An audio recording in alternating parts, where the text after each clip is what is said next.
Season 2 की शुरुआत होती है और हमें हमारी हीरोइन की दोस्त मैग का लेटर दिखाया जाता है जहां पर उसने लिखा था मेरी क्लाइंट मिस रिशेल हावर्ड के लिए। Greeting miss Howard, private detective Margaret Chester आपको रिपोर्ट कर रही है, या फिर ये कहा जाए कि ये टॉप सीक्रेट स्पेशल प्रोसिक्यूटर है। तो मैंने तुम्हारे कहे मुताबिक बार्टन के सर्वर्स के बारे में पता करवाना शुरू किया और आजकल तो सोशल सीजन चल रहा है जिसकी वजह से हर कहीं इंफॉर्मेशन पड़ी हुई है। एनीवेज, जहाँ तक मैंने सुना है ना, बार्टन में न्यू सर्वेंट्स हायर करने का रिवाज बिल्कुल भी नहीं है, या फिर ये कहा जाए कि अभी तक एक सिंगल सर्वेंट की रिपोर्ट भी मुझे नहीं मिली जिसको किसी फैमिली ने रिकमेंड करके वहाँ भेजा हो, या फिर जो ओटिस फैमिली से आने के बाद कहीं और रिकमेंड हुआ हो। शायद ये बहुत ज्यादा रेयरली होता है कि एक बार उनको बार्टन में हायर कर लिया जाए उसके बाद वो जगह छोड़कर जाएं, या फिर मे बी सेम फैमिली इस जनरेशन तक बार्टन को सर्व करती आ रही हैं। जरूर उनका ट्रीटमेंट बहुत ज्यादा अच्छा होगा ना। लेकिन एक चीज है, तुम्हें पता है जब मैं वहाँ सोशल गैदरिंग में गई थी ना, तो मुझे पता चला कि तुमसे पहले जो ट्यूटर थी ना, ऐसा लगता है कि उसका ओटिस मीनार में जाने के बाद सबसे राब्ता खत्म हो गया था। वो तो एक नोबल वुमन थी जिसे मैंने इस बारे में बात की थी। उसने बताया था कि 6 महीने पहले वो लड़की वो मेरी बेटी की ट्यूटर थी, लेकिन मेरी बेटी बोर्डिंग स्कूल में जा रही थी तो मैंने उसको ओटिस फैमिली की तरफ रिकमेंड कर दिया। उसका नाम डेफिनेटली लॉयड था, लेकिन ओटिस फैमिली में जाने के बाद उसकी कोई खबर ही नहीं मिली, पता नहीं वो कैसी है। और इसके अलावा बार्टन की करंट ट्यूटर तो मॉरिशेल, तो आखिर क्या हुआ होगा? कहीं वो रात के अंधेरे में किसी के साथ भाग तो नहीं गई? या फिर ऐसा हो सकता है, मुझे लगता है कि जरूर उस फैमिली में कोई ना कोई स्कैंडल छुपा होगा, या फिर ये रोमांटिक नॉवल से भी ज्यादा स्कैंडलस हो सकता है। और अगर तुम कोशिश करो तो पुराने ट्यूटर के बारे में पूछने की कोशिश करना और फिर मुझे भी बताना। लेकिन साथ में उसने लिखा हुआ था, और आखिर वहां पर फूड बाहर की क्यों अलाउ नहीं है और कौन सी जगह पर ऐसा रूल होता है? मुझे लगता है कि मास्टर और मिसिस ओटिस बहुत ही ज्यादा क्रूल हैं, जो तुम्हें खाने को बाहर से कुछ नहीं देते। शायद तुम्हें ब्रेड भी लेफ्ट ओवर मिलती होगी और इसी वजह से मुझे ओटिस फैमिली से नफरत है। लेकिन हमारी हीरोइन ये लेटर पढ़ रही थी और तब वो जवाब लिख रही थी, तुम्हें मेरे बारे में फिक्र करने की जरूरत नहीं है, यहाँ पर खाना हर बार बहुत अच्छा लगता है, लेकिन मुझे लगता है कि मैं ज्यादातर तुम्हारे साथ टच में नहीं रह पाऊंगी। और तब उसने वो लेटर लिखा था और उसी पल वो खिड़की से बाहर देखती है। वो सोचती है तकरीबन 1 हफ्ता हो चुका है जब से मैं मीनार में वापस आई हूँ। मेरी डेली रूटीन में कुछ भी डिफरेंट नहीं है, या फिर ये कहा जाए कि ये सब कुछ जितना अजीब है उतना ही आम सा है। बच्चों का ध्यान रखना, अब नॉर्मेलिटीज को ऐसे एक्सेप्ट करना जैसे ये कभी हुई नहीं थी, और रोजर से कभी कभार बात करना। तो तब उसने वो लेटर लिख लिया था। वो सोचती है मुझे तो बिल्कुल ऐसा लगता है कि जैसे यहाँ पर कुछ भी नहीं बदला, और यहाँ आने के बाद मुसलसल 5 दिनों तक रोजर की नजरें मुझी पर थी, लेकिन अब 2 दिनों से ऐसा लगता है कि वो मुझसे नजर हटा रहा है। लगता है उसे मुझ पे शक नहीं रहा। और तभी रोजर उसको खिड़की से देखता है और वहां चला जाता है। लेकिन तभी हमारी हीरोइन अपना ड्रॉर खोलती है और उसमें से कुछ निकालते हुए वहां से जा रही थी। वो सोचती है मुझे कम अज कम कोऑपरेशन का तो पूछना चाहिए ना, क्या पता अगर वो मना कर दे फिर भी मुझे कोशिश तो करनी चाहिए। तो तभी वो किसी का दरवाजा बजाती है, तो वो था एलन ओटिस, जो दरवाजा खोलते हुए कहता है क्या बात है? हमारी ओट कहती है हेलो मास्टर ओटिस। वो कहता है तुम वापस आ गई? वो कहती है बिल्कुल, क्योंकि आपने मुझे वापस आने के लिए बोला था।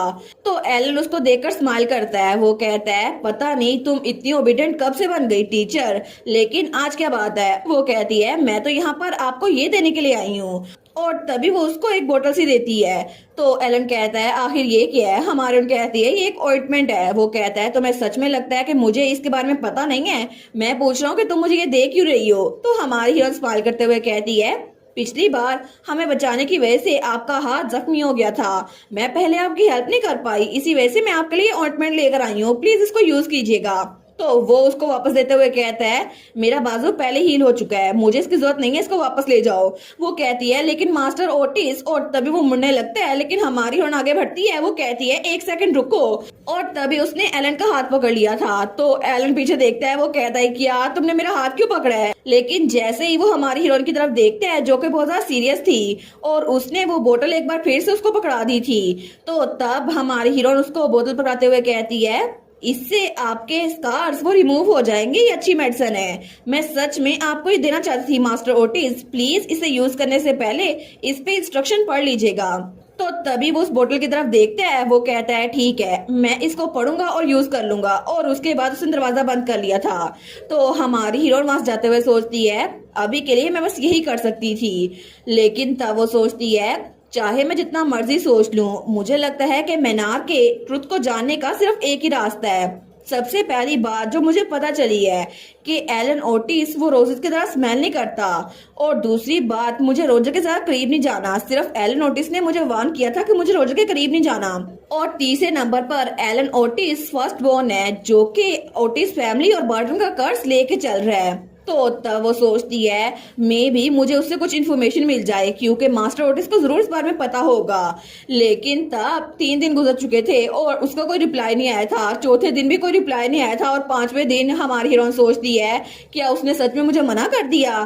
तो वहां पे बच्चे कहते हैं टीचर हमें भूख लगी है ना, खाना ला कर दें। तो तब हमारी हीरोइन सोचती है सच में मुझे एलन से इतनी नफरत नहीं है, जरूर उसकी कोई ना कोई वजह रही होगी जो उसने जवाब नहीं दिया। तो बच्चे कहते हैं टीचर भूख लगी है ना, कि आप बाहर जा रही हैं, प्लीज जल्दी वापस आइएगा। तो हमारन सोचती है अभी के लिए मुझे इंतजार करना पड़ेगा, वरना मैं कोई और तरीका ढूंढूंगी। तो तब वो हॉल में से गुजर रही थी, लेकिन तभी वो सोचती है इस मीनार में जो अबनॉर्मलिटीज होती है ना, वो बिल्कुल वैसे ही हैं, क्योंकि ये तो अचानक से मेरे सामने आ जाती हैं, जैसे मुझे स्ट्राइक करने के लिए तैयार हो। तो तभी पीछे से एक मेड कहती है हेलो, और उसकी आंखें ब्लैक हो गई थी। हमारन सोचती है बिल्कुल अभी की तरह, मुझे इसकी बहुत ज्यादा आदत हो चुकी है। तो तब वो मेड कहती है क्या आपके पास बात करने के लिए थोड़ा सा टाइम है? अगर आप फ्री हैं तो क्या मेरे साथ 4th फ्लोर पे चलेंगी? हमारी सोचती है 4th फ्लोर, लेकिन ये सवाल तो मुझसे पहले कभी किसी ने नहीं पूछा। और अगर 4th फ्लोर की बात है तो वहां पर लेटर में जो रूल्स लिखे थे उसमें लिखा था कि 4th फ्लोर पे जाना मना है। अगर कोई आपसे कहे कि 4th फ्लोर पे जाना है तो आपको कहना होगा मैं उन वेरान ब्रांचेस को ब्लूम करवा कर आती हूँ, और ये कहते ही आपको वहां चले जाना होगा। सारे मसले हल हो जाएंगे और शरारती बच्चों को सजा मिलेगी। लेकिन उस वक्त हमारी सोचती है नॉर्मली मैं यही कहती, लेकिन अभी मुझे ये नहीं कहना, क्योंकि मेरा आज का गोल वो यही है कि मुझे मीनार के एब्नॉर्मलिटीज को जांचना है। तो क्या पता ये मेड मेरी हेल्प कर दे। लेकिन तब वो सोचती है 4th फ्लोर, बाहर से मीनार में डेफिनेटली 4th फ्लोर है, तो उस लेटर में ये क्यों लिखा था कि कोई भी 4th फ्लोर नहीं है। इसके अलावा जब मैं पहली बार इस जगह पे पहुंची थी तो 4th फ्लोर पे उस एटिक में जरूर मुझे कोई छुप के देख रहा था, ये बात मुझे कंफर्म है। रूल्स में लिखा था कि सर्वेंट्स के वर्ड को इग्नोर करना है, लेकिन स्ट्रेंजली वो रूल के 4th फ्लोर उसके बारे में मुझे एक वार्निंग मिली हुई थी। कहीं ऐसा तो नहीं कि वहां पर बहुत बड़ा सीक्रेट दफन हो, तो क्या पता मैं वहां पर जा सकूं। लेकिन तभी वो मेड आगे होती है और उसके पास आते हुए कहती है 4th फ्लोर, क्या हम दोनों वहां पर इकट्ठे चलें? और वो फिर से उसका हाथ पकड़ लेती है। लेकिन उसी वक्त पीछे से एलन आता है और कहता है हे तुम क्या कर रही हो? तो वो मेड हमारी हीरोइन का हाथ छोड़ती है और वहां चली जाती है। हमारी उन कहती है मास्टर ओटिस, वो कहता है तुम यहाँ पर खड़ी होकर इन चीजों को एंटरटेन क्यों कर रही हो? वो कहती है मुझे लगा था मुझे आपसे कुछ पूछना है, थैंक यू मेरी हेल्प के लिए, और मैं तो बस कुछ सोच रही थी। वो कहता है इस सारे स्टफ को इग्नोर करो, लेकिन चाहे जो भी है वो उसकी तरफ कुछ फेंकता है, तो वो वही बोतल थी जो हमारी हीरोइन उसको दी थी। वो कहती है वाओ। तो एलन कहता है मैंने इसको यूज कर लिया। हमारी सोचती है ये तो बिल्कुल लाइट वेट है, ऐसा हो नहीं सकता कि ब्रांड न्यू ऑइंटमेंट वो इतनी लाइट वेट हो। इसका मतलब है वो जल्दी से भाग के अपने कमरे में आती है। वो सोचती है उसने जरूर वो चिट पढ़ ली होगी जो मैंने उसको दी थी। लेकिन तभी वो उस बोतल को खोलती है तो उसके अंदर एक और नोट पड़ा हुआ था। वो सोचती है मुझे लगता है उसने इसका जवाब दे दिया, लेकिन क्या सच में उसने इसको पढ़ा होगा? तो तभी जब उस नोट को पढ़ती है वो सोचती है क्या उसमें एलन ने लिखा था कल 1 बजे सुबह के मेरे कमरे में आ जाना मेरी स्टडी में। हमारे सोचती है आधी रात को, इसका मतलब है कि एलन ओटिस मुझे आधी रात को अपने कमरे में बुला रहा है। लेकिन आधी रात को ही क्यों? क्योंकि ये तो उनका टाइम है ना, आखिर आधी रात को मैं वहां पर कैसे जाऊंगी? तो तभी हमारी हीरोइन दरवाजे के पास ही बैठ जाती है। वो सोचती है क्या मैं उसके अल्फाज को मान लूं और रिस्क ले लूं, या फिर मैं उसको इग्नोर कर दूं और कोई और रास्ता ढूंढूं। लेकिन तब वो सोचती है नहीं, मेरे पास सिर्फ यही तरीका है बर्टन के बारे में जानने का। और तब हमें डायरेक्ट रात का सीन दिखा जाता है जब 1 बजने ही वाला था। तो एलन ओटिस अपनी स्टडी रूम में खड़ा था। वो सोचता है 1 बजने में 2 मिनट पड़े हैं, तो तब वो दरवाजे के पास जाता है। वो सोचता है बाहर तो मुझे सिर्फ उन चीजों के फुटस्टेप की आवाज सुनाई दे रही है। ऐसा लगता है कि टीचर का कमरा भी मेरे कमरे से बहुत ज्यादा दूर है, तो मे भी वो ना आए। इससे अच्छा है कि वो गिव अप कर दे, अच्छा होगा उसके लिए। लेकिन तभी उसे बाहर से किसी के भागने की आवाज आती है। तो एलन सोचता है क्या ये तो उन चीजों की आवाज नहीं लग रही। लेकिन तभी उन चीजों के दरमियान कोई भागता हुआ आ रहा था जिसके हाथ में लालटेन में आग पकड़ी हुई थी। तो एलन अपना दरवाजा खोलता है तो वहां पर हमारी हीरोइन भागती हुई आ रही थी, जिसने अपने हाथ में वो लालटेन पकड़ी थी ताकि उन चीजों से बच सके। हमारा हीरो सोचता है डैम इट, तो वो जल्दी से हमारी हीरोइन को पकड़ता है और अपना दरवाजा बंद कर लेता है। लेकिन तभी वो दोनों एक साथ ही नीचे गिर गए थे। तो एलन कहता है कैसे, आखिर तुम यहाँ पर कैसे आ गई। तो हमारी हीरोइन बड़ी मुश्किल से वहां पहुंची थी। वो कहती है मैं लेट नहीं हुई है ना यंग मास्टर ओटिस। और तब हमें 10 मिनट पहले का सीन दिखाया जाता है। हमारी हीरोइन सोचती है मेरे पास और कोई चॉइस नहीं है, अगर मुझे इस मेंशन के बारे में जानना है तो मुझे उसके पास जाना ही होगा। लेकिन मैं श्योर हूँ कि सिचुएशन बहुत ज्यादा क्लियर है, इस वक्त उनका टाइम है। तो अगर मैं बिना किसी तैयारी के बाहर गई तो फिर से वो नाइटमेयर मुझे एक्सपीरियंस करना पड़ेगा। हालांकि मैं जानती हूँ कि पिछली बार मैं गलती से गई थी, और ये बात भी सच है कि मैं इस मेंशन में अपनी मौत की तैयारी करके आई थी। लेकिन ऐसे ही बिना कुछ कंफर्म किए मरना बिल्कुल बेकार जाएगा। इसी वजह से मुझे अपने आप के लिए कुछ करना पड़ेगा। तभी उसे वो लालटेन नजर आती है जो कि रोजर पिछली बार उसके कमरे में छोड़ गया था। तो वो सोचती है बार्टन के रूल्स में लिखा था अगर आपको आधी रात कमरे से बाहर निकलना पड़े तो फायर को ढूंढे। वो सोचती है मुझे नहीं पता क्यों, लेकिन रोजर उस दिन ये लैंप लेकर आया था, तो मे भी इसके अंदर जो फायर है इससे मेरी हेल्प हो जाए। बस थोड़ी देर और, जितना हो सके मैं उतनी स्पीड से भागूंगी, शायद ये काम कर जाए। और इसी वजह से वो तब वहां से भागी थी। लेकिन प्रेजेंट में वो लोग नीचे गिरे हुए थे और उसकी लालटेन भी वहीं पर थी। वो सोचती है स्टडी तक का रास्ता बहुत ज्यादा लंबा लग रहा था, लेकिन चलो मैंने ये कर दिखाया, और वैसे भी मैंने आते हुए रास्ते में साल्ट गिरा दिया था तो ये ठीक रहेगा। लेकिन तभी वहां पर एलन ओटिस थोड़ा लश कर रहा था। तो वो कहता है मुझे लगता है कि अब आप होश में आ चुकी हैं, तो क्या अब आप खड़ी हो सकती हैं। हमारून कहती है क्या, तो वो जल्दी से पीछे होती है। वो कहती है आई एम सॉरी। तो एलन कहता है इट्स ओके। लेकिन तभी दोनों ऑकवर्ड हो गए थे। तो तब हमारे सोचती है मुझे लगा था कि मैं यहाँ पर पहुंच गई हूँ, बस यही काफी है, लेकिन मुझे नहीं पता था मैं इसके ऊपर गिर गई हूँ। तो हमारा हीरो वो अपने कंधे को सहला रहा था। वो सोचती है क्या यंग मास्टर ओटिस हमेशा से इतने लंबे थे, ये तो बिल्कुल एक ग्रोन मैन की तरह लगते हैं। लेकिन तभी वो सोचती है आखिर मैं क्या सोच रही हूँ, मुझसे छोटा है, वैसे भी अभी तक वो एक अडल्ट नहीं बना, तो मैं आखिर उसके बारे में ऐसे कैसे सोच सकती हूँ। तो तभी एलन उठता है और तब हमारे हीरो उसके कमरे को देखती है तो वहां पर बहुत सारी बुक्स पड़ी हुई थी। तो रिशेल कहती है वाओ ये स्टडी रूम तो बहुत ज्यादा अमेजिंग है। तो एलन कहता है ये स्पेस ओटिस फैमिली के फर्स्ट बोर्न के लिए रखी गई है, यहाँ पर और कोई नहीं आ सकता, इसी वजह से यहाँ पर तुम बिल्कुल सेफ हो। तो हमारी हीरोइन वहीं भी बैठी हुई थी। लेकिन तब उसकी तरफ देखते हैं, हमारी हीरोइन कहती है क्या हुआ। वो कहता है तुम यहाँ पर बैठी क्या कर रही हो, इधर नहीं आना। वो कहती है हाँ हाँ मैं आती हूँ। और थोड़ी देर बाद वो लोग चेयर्स पे बैठ गए थे। लेकिन तब हमारी हीरोइन कहती है young master Otis thank you मेरी हेल्प करने के लिए। वो कहता है अगर तुम थैंक यू बोल रही हो तो बस यही काफी है, लेकिन ऐसा लगता है कि तुम्हें बस थैंक्स या सॉरी कहना आता है टीचर।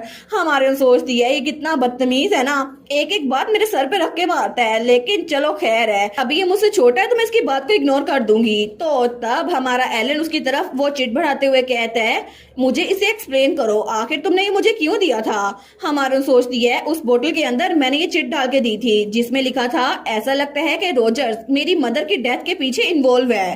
तो वो सोचती है ये नोट मैंने इसको दिया था। तो रिशेल कहती है ये बिल्कुल वैसा ही है जैसा इसमें लिखा हुआ है, मुझे लगता है कि रोजर वो मेरी मदर की अचानक डेथ के पीछे इन्वॉल्व है। तो वो कहता है अच्छा क्या तुम्हारे पास कोई एविडेंस है। हमारून कहती है मुझे बार्टन के रेड रोजेस मेरी मदर के कमरे में मिले थे।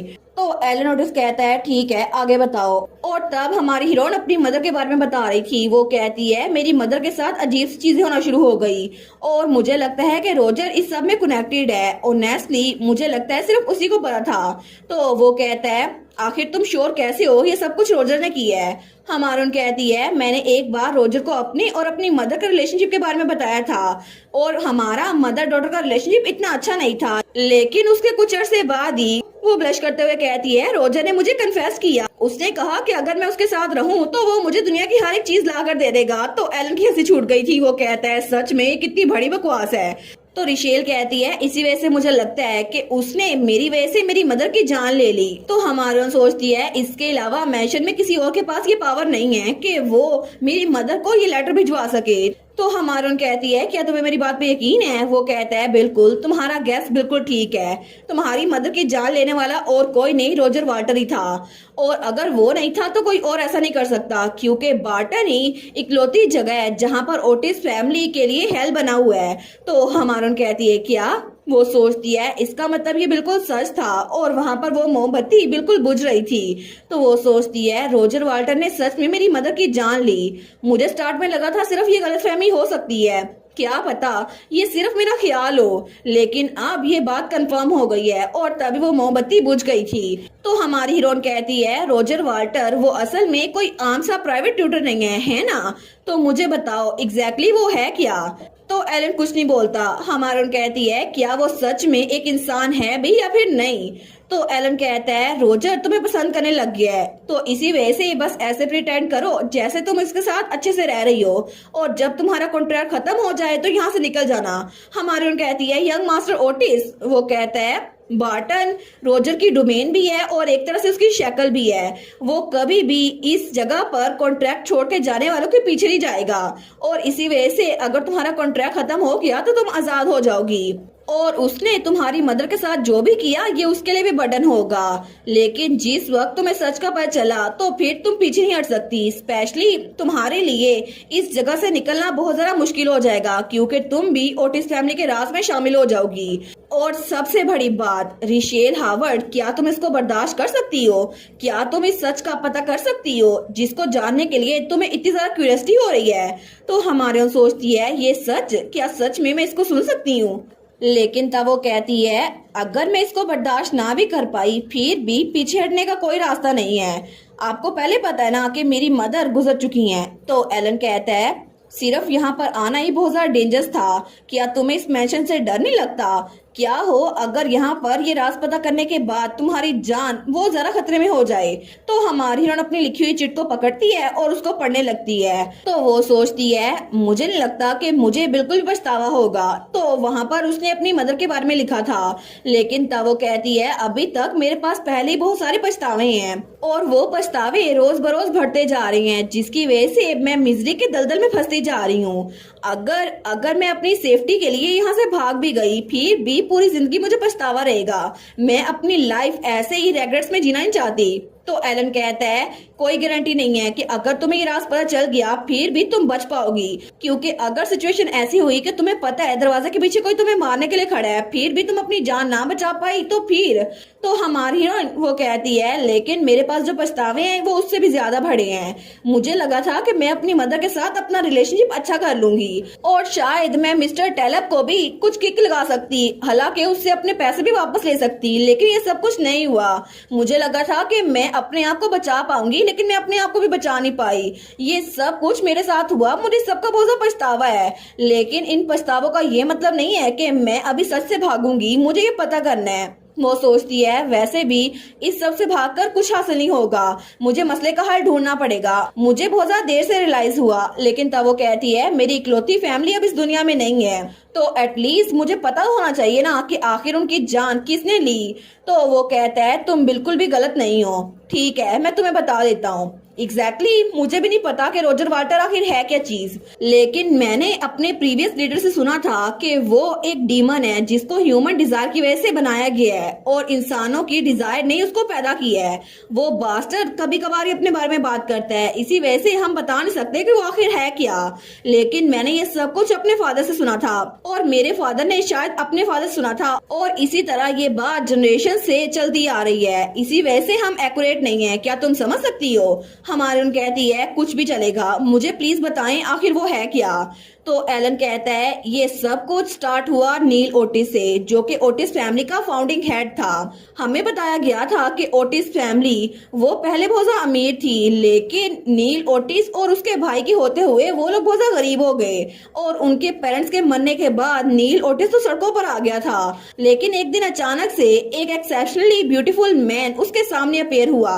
उसने कहा मैं हूँ रॉजर, मैं तुम्हारी हेल्प कर सकता हूँ। लेकिन उसने कहा कि मुझे इसके बदले में तुम्हारी विशेष को ग्रांट करने के बदले में एक प्राइज चाहिए। नील ओटिस ने एक्सेप्ट कर लिया और उस दिन के बाद से नील ओटिस ने जिस बिजनेस में हाथ लगाया वो बहुत ज्यादा तरक्की करता गया। लेकिन वो प्राइज मुझे नहीं पता वो प्राइस थी क्या, और ऐसा लगता है किसी को भी ये बात नहीं पता वो प्राइस थी क्या। लेकिन उसके बाद नील ओटिस ने ये मीनार खरीदा सिल्वेस्टर फैमिली से, लेकिन उसकी फैमिली बहुत ज्यादा खुश रहती थी। और एक दिन अचानक से रोजर फिर से आ गया। रोजर ने एक एडिशनल प्राइस भी नील ओटिस से मांगी। उसने कहा कि उसे ये वाटर मीनार चाहिए, उसके साथ साथ उसके पास जो कुछ है उसे वो चाहिए। हालांकि नील ओटिस ने मना कर दिया, लेकिन वो एक डीमन के सामने कुछ भी नहीं कह सकता था, ये तो कॉमन सेंस थी। और आखिर में बार्टन की हर एक चीज रोजर के नाम हो गई। उस दिन से लेकर अब तक ये जगह हमारे लिए लिविंग हेल बन चुकी है। और सबसे बड़ी अबनॉर्मलिटी जो सबसे पहले शुरू हुई थी वो थी गार्डन में खिली हुई एक कली, जो कि एक रोज की कली थी। और उसके बाद पूरे गार्डन में सिर्फ रोजेज रोजेज थे, और देखते ही देखते वो रोजेस पूरे मैंशन के इर्द गिर्द फैल गए। और तुम्हें पता है ना, बार्टन के रोजेस वो हमेशा बाकी रोज से डिफरेंट होते हैं। हमारन कहती है बिल्कुल। तो वो कहता है वो रोजेस जो रोजर के आने के बाद इस मैंशन में आए थे, उन्होंने रातों रात यहाँ पर हर एक चीज पे कब्जा कर लिया। वो रोजेस सर्वेंट के ऊपर चिमट गए और उन्होंने सर्वेंट्स को अपने हिस्से में कर लिया। वो सर्वेंट्स बाद में सिर्फ रोजेस बन के रह गए और इस तरह उनकी ट्रेजेडी एंड हो गई। लेकिन उसके बाद भी चीजें अजीब होना शुरू हो गई। सर्वेंट्स ने किसी मैडमैन की तरह अपने मुंह में खाना ठूसना शुरू कर दिया। एक मेड तो अपने सामने आने वाली हर एक चीज को अपने सर में मार रही थी। किसी ने एक दूसरे को मारना शुरू कर दिया। लेकिन ये सब कुछ सिर्फ इसलिए हुआ क्योंकि यहाँ पे रोजेस आ गए थे। और ओटिस फैमिली एक तरह से इस मैंशन की प्रिजनर बन के रह गई। मिसेस ओटिस उन्होंने रियलिटी को एक्सेप्ट ना किया और अपनी जान खुद ही ले ली। लेकिन उनका इकलौता बेटा, उसने अपनी सैनिटी खो दी। नील ओटिस ने कोशिश की कि वो अपनी बेटे के जनरेशन के साथ ही सब कुछ खत्म कर दे, लेकिन रोजर ने इस बात को अलाउ नहीं किया। अचानक से वो वहां पर एक लड़की लेकर आया। वो बास्टर्ड रोजर एक पोर नोबल वुमन को लेकर आया जिसके पास और कोई भी नहीं था, और इस तरह उन दोनों की शादी हो गई। लेकिन तीसरी जनरेशन में उनकी एक बेटी पैदा हुई जो कि थी शार्लेट ओटिस। उसके बाल रेड थे बिल्कुल तुम्हारी तरह और उसकी ग्रीन आईज थी। लेकिन आज बार्टन में जो रूल्स हैं सिर्फ उसी ने बनाए थे। स्ट्रेंजली रोजर शार्लेट के साथ इतना बुरा सलूक नहीं करता था। उसने उसको खुद से बड़ा किया और उसको हर एक चीज सिखाई जो कि ओटिस फैमिली की वारिस बनने के लिए काफी था। लेकिन शार्लेट की कमिंग ऑफ एज सेरेमनी में उसने शार्लेट को बर्थडे प्रेजेंट दिया। उसने उसको इजाजत दी कि वो इस जगह को छोड़ के जा सकती है या फिर वो इस जगह पर रहकर कुछ और ऐड कर सकती है। और शार्लेट की विश ये थी कि वो बार्टन के लिए रूल्स बनाए, और शार्लेट ओटिस की वजह से ही तुम्हें वो रूल्स देखने को मिले जो यहाँ पर थे, जिसकी वजह से तुम यहाँ पर जिंदा रह सकती हो। तो हमारून कहती है इसका मतलब है जो रूल्स, जो लेटर मुझे सबसे पहले दिन मिला था वो बार्टन के रूल्स शार्लेट ओटिस ने बनाए थे। वो कहता है प्रोबेबली ऐसा हो सकता है क्योंकि किसी भी एम्प्लॉयर को यहाँ आने के बाद पहले ही दिन वो रूल्स देखने को मिलते हैं, और उन्हीं रूल्स की वजह से सामने से देखने वाले हर एक इंसान को ये मेंशन बिल्कुल नॉर्मल लगता है। लेकिन ऐसा लगता था कि रोजर को शार्लेट को पढ़ाना बड़ा अम्यूजिंग लगा था। इसी वजह से उसने अपनी आइडेंटिटी को एक ट्यूटर के नाम शिफ्ट कर दिया, और जब भी अगले जनरेशन में कोई भी बेटा या बेटी पैदा होता था तो वो उसको पढ़ाया करता था। और सर्वेंट जो कि मुख्तलिफ लोगों से हायर किए गए थे, उनकी डिसअपीयरेंस से किसी को भी कोई मसला नहीं हुआ। हर एक उनकी बॉडी को रोजेस ने निगल लिया क्योंकि वो आम लोग बिल्कुल नहीं बचे। और अगर इन सारी चीजों को मिलाया जाए ना तो असल में तुम्हारी मदर, उसको भी किसी रोज ने ओवरटेक कर लिया था जो कि रोजर ने भेजा था। तो हमारे सोचती है जैसा मैंने सस्पेक्ट किया था बिल्कुल वैसा ही। इसका मतलब है कि मेरी मदर उस रिवर में गिरने से पहले वो खुद कहीं गई थी जहां पर किसी को नहीं पता था, और वो वहां पर बिल्कुल अकेली थी। लेकिन इसका मतलब है कि वो स्टार्ट से ही उस रोज के मिलने के बाद ही मर चुकी थी। तो तब उसको बहुत ज्यादा कपकपाहट हो रही थी। वो सोचती है मेरी मदर, लेकिन क्यों, आखिर उसने ऐसा क्यों किया? हालांकि उसने मुझसे कन्फेस किया था कि वो मेरे साथ रहना चाहता है, लेकिन इतने स्वीट वर्ड्स बोलने के बावजूद भी उस आदमी ने मुझसे वो इंसान चुरा लिया जो बहुत ज्यादा प्रीशियस था। रोजर वाल्टर्स, आखिर उसे मुझसे चाहिए क्या? वो आखिर चाहता क्या है? लेकिन तभी एलन कहता है टीचर, वो बास्टर्ड वो चाहता है कि आप मुझसे शादी कर ले। हमारून कहती है क्या? वो कहता है वो आपको सिर्फ यहाँ पर इसलिए लेकर आया था ताकि आप मेरी ब्राइड बन जाएं।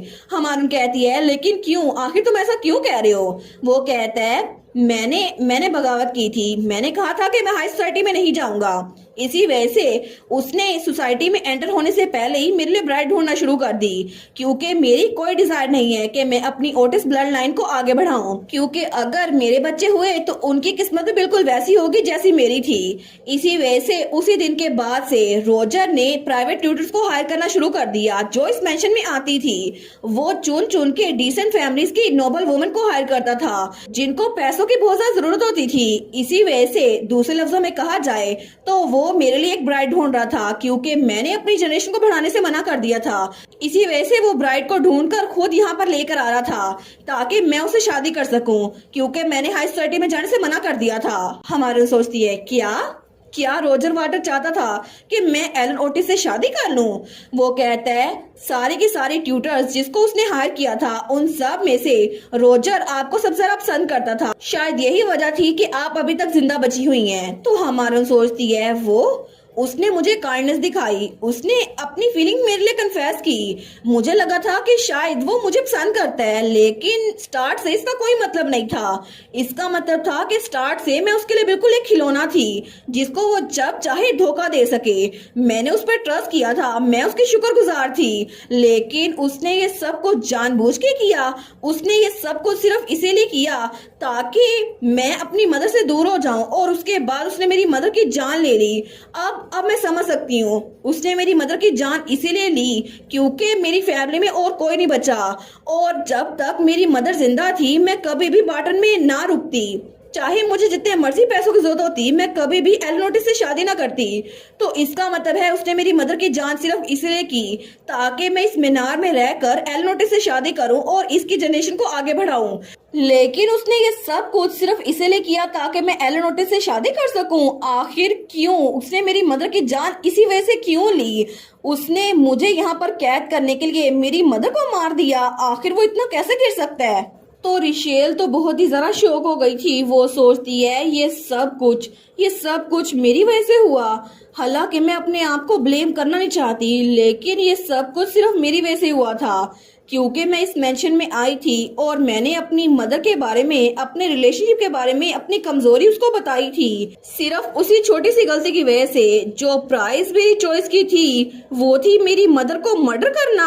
आखिर ऐसा क्यों? अगर मैं यहाँ पर ना आई होती, अगर मैंने अपनी मदर के बारे में उसको ना बताया होता, तो क्या पता मेरी मॉम जिंदा होती।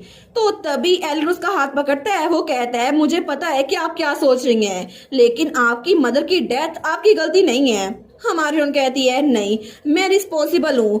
मैं वहां से भाग आई थी ताकि इस मेंशन में आ सकूं, लेकिन मैं इस जगह पर खुद आई थी अपनी मर्जी से, रोजर की कैद में, जिसको मैं बिल्कुल चेंज नहीं कर सकती।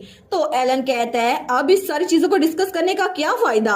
आपने जो चॉइस की थी आपको पता नहीं था यहाँ पर क्या होगा। तो हमारून कहती है लेकिन मेरी मदर की मौत की जिम्मेदार सिर्फ मैं ही हूँ, और अब मुझे पता है रोजर वाल्टर की ट्रू नेचर क्या है। फिर भी मैं कुछ नहीं कर सकती, मैं कुछ भी नहीं कर सकती। मैं उस समंदर में चली गई हूँ जहाँ से बाहर निकल कर रास्ता मेरे पास नहीं है। तो आखिर मैं ऐसा कैसे कर सकती हूँ? मुझे लगता है कि वो बोट भी बिल्कुल टूट चुकी है, मैं आगे बिल्कुल नहीं बढ़ सकती। तो एलन ओटिस कहता है अपने आप पे काबू रखें। मुझे पता है कि आप क्या सोच रही हैं, लेकिन ये सब कुछ आपकी वजह से नहीं हुआ। मैंने आपको ये सिर्फ इसलिए नहीं बताया था ताकि आप सेल्फ डिस्ट्रक्शन मोड पे चली जाएं। तो तब वो कहता है मैं उससे बदला लूंगा। तो हमारून कहती है बदला? क्या तुम उससे बदला ले सकते हो? तो वो कहता है बिल्कुल, अगर मुझे उस बास्टर को नीचे दिखाना है तो सिर्फ एक ही रास्ता है, मुझे ये करना पड़ेगा। इसमें आप मेरी हेल्प कर सकती हैं। तो हमारी कहती है क्या बात है, मुझे बताओ, मैं तुम्हारी हेल्प करूंगी। तो एलन ओटिस कहता है आपको मेरी जान लेनी होगी। वो कहती है क्या? तो हमारा हीरो कहता है अगर आपने मेरी जान ले ली तो फिर ये जनरेशन मेरे साथ ही खत्म हो जाएगी, ये कर्ज मेरे साथ ही खत्म हो जाएगा, फिर किसी को भी ये बर्दाश्त नहीं करना पड़ेगा। तो हमारी कहती है क्या तुम्हारी जान? लेकिन क्यों? आखिर मैं तुम्हारी जान क्यों लूं? हमें वही सीन दिखा जाता है जहाँ पे एलन ओटिस हमारे रिशेल से कहता है प्लीज टीचर आप मेरी जान ले लें। तो तब हमारी हीरोइन वो सोचती है आखिर ये ऐसे क्यों बोल रहा है। वो कहता है क्या तुम्हें अभी तक मेरी बात समझ नहीं आई? ओटिस लाइन को मेरे साथ ही खत्म हो जाना चाहिए। रोजर की ऑब्सेशन ओटिस फैमिली के साथ है जिसको तुम कभी इमेजिन नहीं कर सकती, और मुझे मानने के साथ ही तुम उससे वो चीज चुरा लोगी जो उसके लिए बहुत ज्यादा प्रीशियस है। क्या ये तुम्हारे लिए डिसेंट रिवेंज नहीं होगा? हमारन कहती है क्या मतलब, लेकिन क्यों? वो सोचती है आखिर ये इतना काम क्यों लग रहा है। इसके चेहरे पे मुझे खुशी नजर आ रही है, जैसे मौत इसके लिए खुशी का बायस होगी, लेकिन फिर भी इसकी आंखों में सैडनेस भी है। तो हमारा एलन एक बार फिर से कहता है प्लीज मुझे जान से मार डालें टीचर। तो रिशेल कहती है मास्टर ओटिस क्या आप सच में मरना चाहते हैं? वो कहता है बिल्कुल, मैं हमेशा से मरना चाहता था। क्या तुम्हें ये बात पता है? तो तभी उसके हाथ पे हमारी हीरोइन की नजर पड़ती है जहां पर बहुत ज्यादा चोटें लगी हुई थी, जैसे उसने आपको बार बार मारने की कोशिश की थी। तो तब एलन कहता है एक वक्त था जब मैं बहुत ज्यादा खुश रहा करता था। तो हमारी सोचती है एक मिनट, कहीं ये वही बात तो नहीं जो मुझे मैग के हस्बैंड रोबी ने बताई थी कि ये फैमिली तो बहुत ज्यादा खुश थी और मिसिस ओटिस अपने बच्चों को बहुत ज्यादा चेरिश किया करती थी, लेकिन उसी वक्त उनके स्टडी के बाहर से बहुत ज्यादा भयानक आवाजें आती हैं। तो हमारे वहां पर देखती है, लेकिन एलन अपनी बात कंटिन्यू करते हुए कहता है पहले मदर फादर और हालांकि पेनी और नीरू सब कुछ बिल्कुल नॉर्मल था। मुझे लगा था सब कुछ बिल्कुल ठीक रहेगा, लेकिन रियलिटी में हम तो बिल्कुल उसके कोई मोहरे थे जिसको वो फ्रेजाइल ग्लास बीड के जरिए आराम से हरा सकता था, और उसने हमारे इमोशंस के साथ खेला। और एक दिन अचानक से आउट ऑफ नोवेयर जब पेनी और नीरू मदर के सामने आए तो मदर को महसूस हुआ कि वो पेनी और नीरू की तरह एक्ट नहीं कर रहे, और तब उनपे रोजिस वो काबू पा चुके थे। रोजर ने अचानक से वो ग्लास बीड्स उसके जरिए हमारी जिंदगी तोड़ दी। तुम्हें पता है यहाँ पर फनी पार्ट क्या था? वो रोजिस उन्होंने बच्चों की बॉडी को बाकी रोज से अलग तरह से लिया। तुम्हें पता है वो तो मॉन्स्टर होने के बावजूद भी बिल्कुल स्पॉइल एक्ट करते थे। वो हमेशा अफेक्शन चाहते थे, लेकिन वो मॉन्स्टर्स हालांकि वो मॉन्स्टर्स थे, वो रोजेस थे, फिर भी आखिर वो पेनी और नीरू की तरह कैसे एक्ट कर सकते थे? वो पेनी और नीरू नहीं है, वो सिर्फ रोजेस है जो कि मेरे बहन और भाई की बॉडी को टेक ओवर कर चुके हैं। तुम्हें पता है टीचर उसके बाद क्या हुआ? मदर उनका दिमाग बिल्कुल खराब हो गया और फादर वो गायब हो गए, और आखिर में सिर्फ मैं इकलौता बचा जिसको उस रोजर ने अपने हाथों में ले लिया। इस दुनिया में मैं अकेला बचा था। रोज मैंशन में जहाँ पर हर कोई पहली पागल हो चुका था, उसने मेरे कंधे पे हाथ रखा। मैं अपने उस दुश्मन के हाथों आ चुका था जिसको बार बार मरना चाहिए। मैंने बहुत ज्यादा कोशिश की, मैंने बगावत की, यहाँ से भागने की कोशिश की, लेकिन हर बार वो मेरे सामने आ जाता था। तुम्हें पता है उस वक्त मैं सिर्फ 12 साल का था, लेकिन जब भी मैं भागने की कोशिश करता तो तब वो मेरे सामने खड़ा होता। वो कहता तुम तो बाकी ओटिस से थोड़े डिफरेंट हो एलन। और तुम्हें पता है जब भी वो मुझे रोकता तो उसके चेहरे पे कौन सी स्माइल होती थी? वो बार बार कहता कोशिश करते रहो एलन। मैं जितना ज्यादा अपने आप को यहाँ से छुड़वाने की कोशिश करता, वो बार बार मुझे पीछे धकेलता। वो तो रिपीटेडली मुझे एबिस में धकेली जा रहा था, और बार बार वो जब भी मुझे जख्मों में गिरा हुआ देखता था ना, तो उसके चेहरे पर, उस मास्टर के चेहरे पे कैसा एक्सप्रेशन होता होगा। ये सब कुछ मुझे तब रियलाइज हुआ जब आखिर में मैंने सीख लिया कि मैं कुछ भी नहीं कर सकता, और सडनली मुझे पता चला कि मुझे दुनिया में क्या चाहिए। मुझे बस यहाँ से मरना है, इस दुनिया से आजाद होना है, क्योंकि अगर मैं जो कि ओटिस फैमिली का आखिरी डिसेंडेंट बच गया हूँ, अगर मैं मर गया तो फिर उसके पास कर्ज को कंटिन्यू रखने की कोई वजह नहीं होगी। तो रिशेल उसकी तरफ देखती है, वो कहता है लेकिन तुम्हें पता है इससे भी जरा फनीएस्ट बात कौन सी है? मैं तो अपनी कोशिश के बावजूद भी मर नहीं सकता। हालांकि मैं खिड़की से क्यों ना कूद जाऊं, हालांकि मैं अपने आप को फांसी क्यों ना लगा लूं, या फिर अपने हाथ पे चाकू से वार क्यों ना कर लूं, चाहे मैं पॉइजन ही क्यों ना पी लूं, लेकिन रोजर वाल्टर हमेशा मुझे हेल के गेट से वापस ले आता है। मैं खुद से मर भी नहीं सकता। मैंने जितनी बार भी मरने की कोशिश की है, वो बार बार मुझे मौत के मुंह से वापस धकेल लेता है। बिल्कुल उसने ऐसा ही किया था। इसी वजह से मैं तुम्हें एक डील प्रपोज कर रहा हूँ, तुम अपना रिवेंज ले सकती हो और मुझे मेरी विश ग्रांट हो जाएगी। हमारी रिशेल कहती है क्या तुम सच में मरना चाहते हो? वो कहता है बिल्कुल, मुझे ये करना ही पड़ेगा, क्योंकि स्टार्ट से लेकर अब तक ओटिस फैमिली को कंटिन्यू होना नहीं चाहिए था। तुम्हें पता भी है कि बार्टन में आने के बाद कितने लोग की जान गई है। ये सारी की सारी एग्जिस्टेंस ओटिस फैमिली की यही एक सीन है, और यहाँ पर तुम्हें डरने की कोई भी जरूरत नहीं है। वैसे भी ये मेरा बचपन का ख्वाब था। जब से उसने हमारी फैमिली पर ये सब कुछ करना शुरू किया, उसके बाद से हर दिन मैं यही ख्वाहिश करता था कि मैं मर जाऊं। मेरे लिए जिंदगी एक कर्ज से बेहतर कुछ भी नहीं है।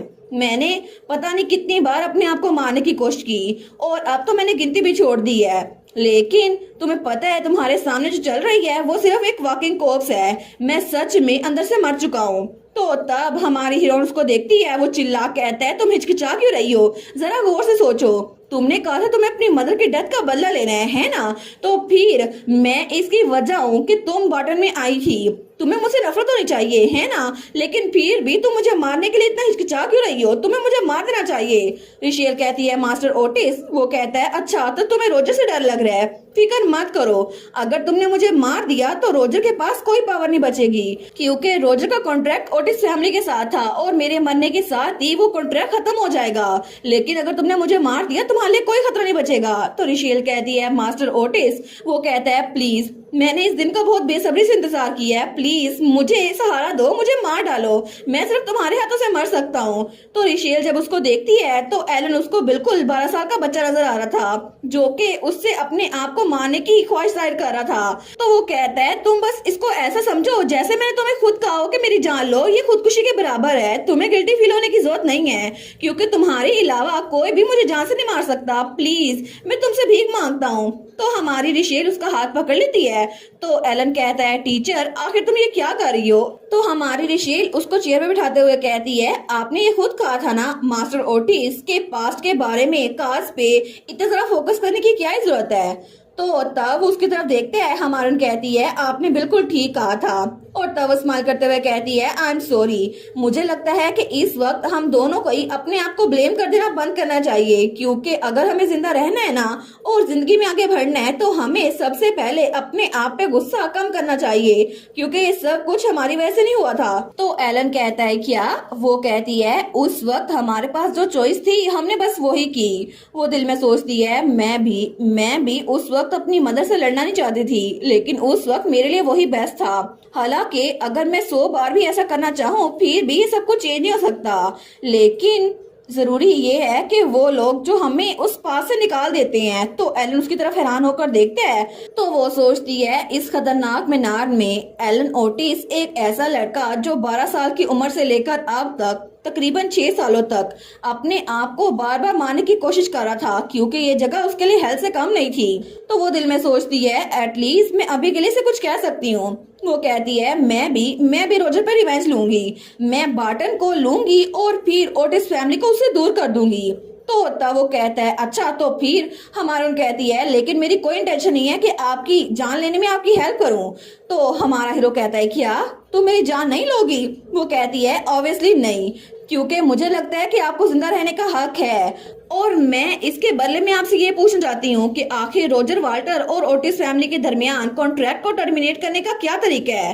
तो तब एलन उसकी तरफ घूर के देखते हैं और तभी वो चिल्ला कहता है आखिर तुम्हें क्या लगता है अगर हमारे पास कोई तरीका होता तो हम इसको पहले खत्म ना कर चुके होते?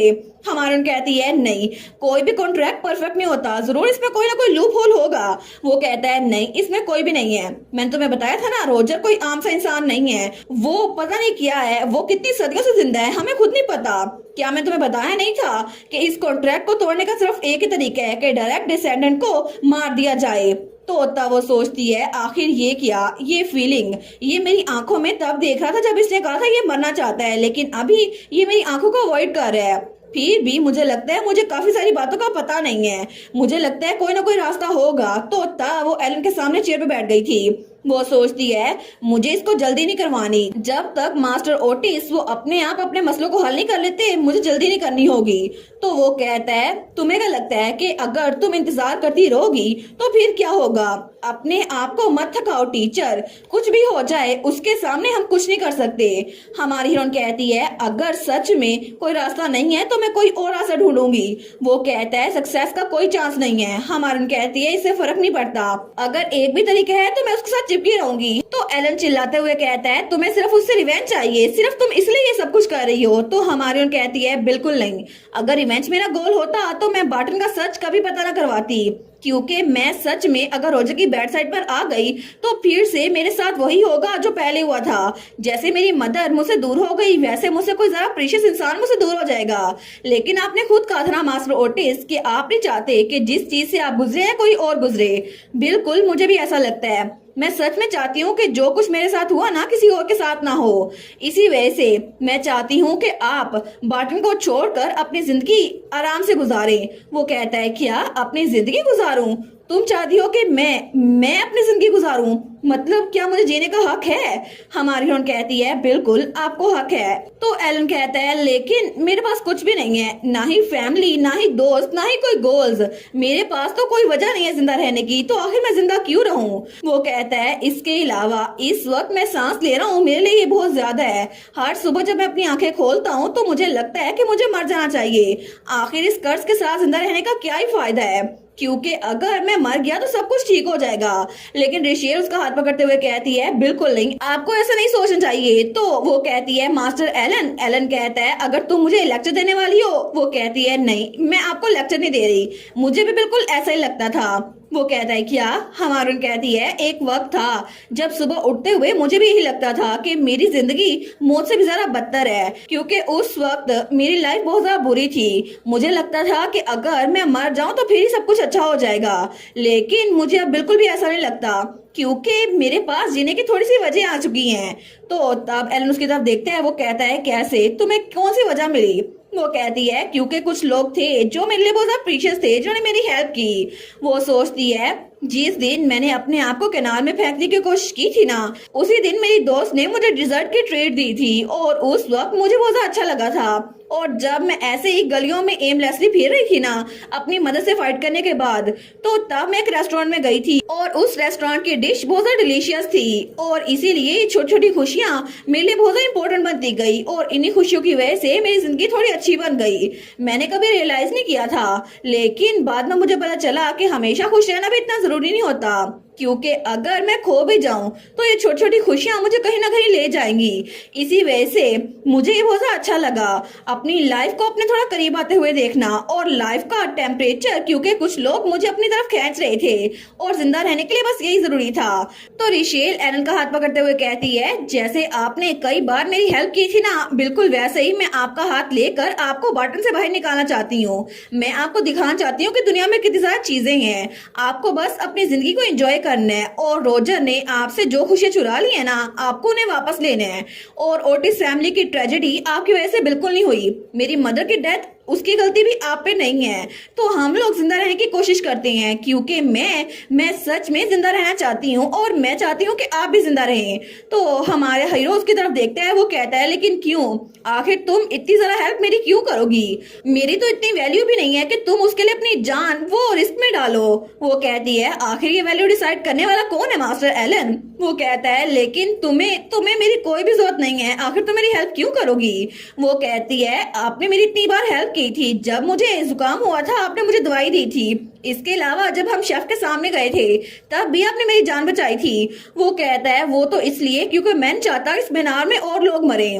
तो हमारन कहती है इसी वजह से मैं भी नहीं चाहती कि आप मेरे सामने मरे। वो कहता है क्या ये बात सेम है या फिर नहीं? तो हमारी थोड़ा हंसने लग जाती है। वो कहती है ये बात सेम है, और अगर आपको अभी भी समझ नहीं आ रही तो बस आप ये समझ ले कि आपने मेरी जो जान बचाई थी ना, मैं उसका कर्ज अदा कर रही हूँ।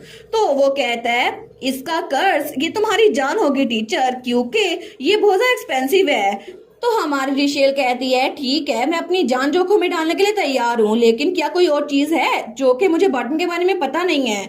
वो कहता है एक बेट थी जो कि शार्लेट ओटिस और रोजर के दरमियान बनी थी। हमारी रिशेल कहती है एक बेट? तो एलन कहता है बिल्कुल, बेट ये थी कि एक आउटसाइडर जिसका बार्टन या ओटिस फैमिली से कोई ताल्लुक ना हो, उसे रोजर का असल नाम अनकवर करना होगा। हमारी कहती है क्या असल नाम?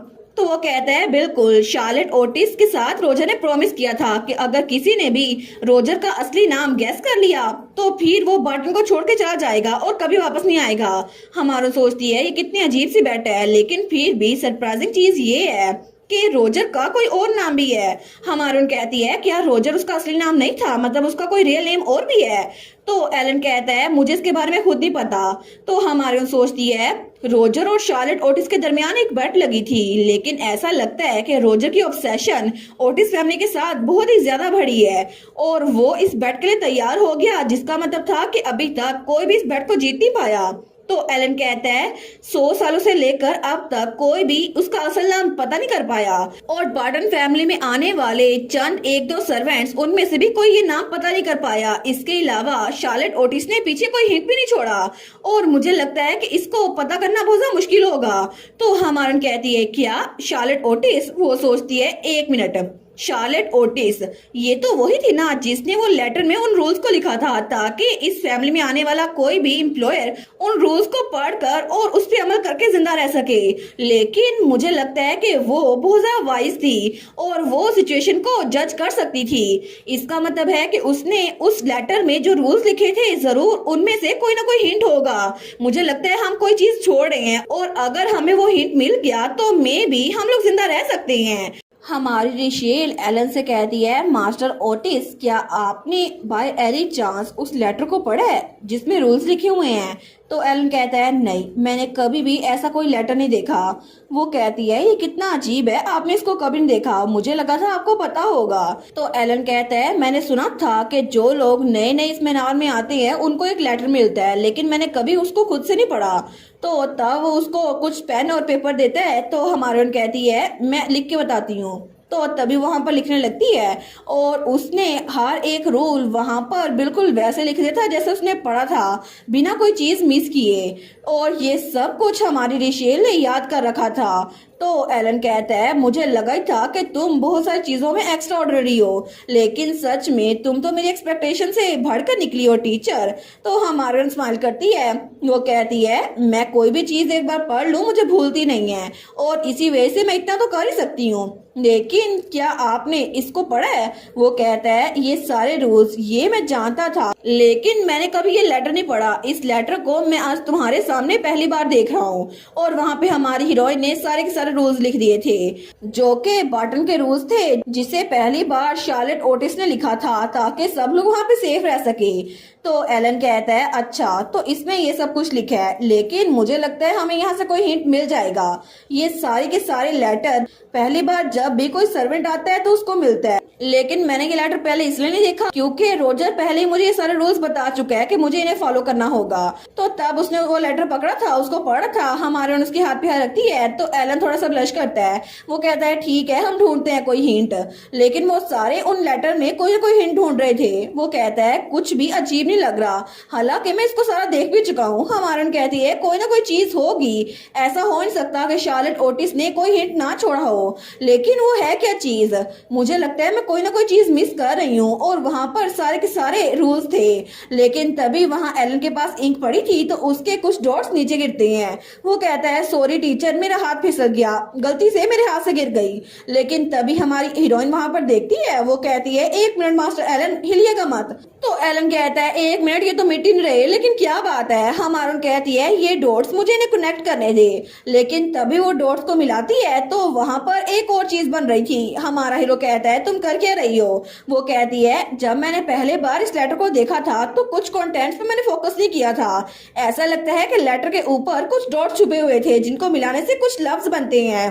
तो तभी वहां पर उसने सारे डॉट्स को मिलाया था तो वहां पर लिखा था focus on the even numbers. तो हमारी रिशेल और एलन एक दूसरे की तरफ देखते हैं। वो कहते हैं इवन नंबर क्या कहते हैं? सेकंड रूल था 4th फ्लोर पे जाना सख्ती से मना है। अगर आपको कोई स्टेयरकेस मिले जो 4th फ्लोर पे जाता हो तो ये सिर्फ डेकोरेशन के लिए है। और आगे 4th रूल था अपने सारे के सारे काम आधी रात से पहले खत्म करके अपने बेडरूम में चले जाए और दरवाजे को लॉक कर ले और सनराइज से पहले कमरे से ना निकलिएगा। 6वां रूल था कि आपको किचन से दूर रहना है। किचन सिर्फ शेफ की जगह है और शेफ की पावर एब्सोल्यूट है, इसी वजह से किचन में नहीं जाना। 8वां रूल था कि नए फैमिली मेंबर्स के लिए बार्टन का मैप प्रोवाइड किया गया है। टोटल 5 गार्डन है जिसमें से 5वें गार्डन में आपको बिल्कुल नहीं जाना जहाँ पे रेड ब्रिक वॉल है। 10वां रूल था आपको ओटिस फैमिली के पहले बेटे की तरफ तवज्जो देने की जरूरत नहीं है। अगर वो आपसे बात करे तो उसकी बात को इग्नोर कर दे क्योंकि उसका अपना टीचर है।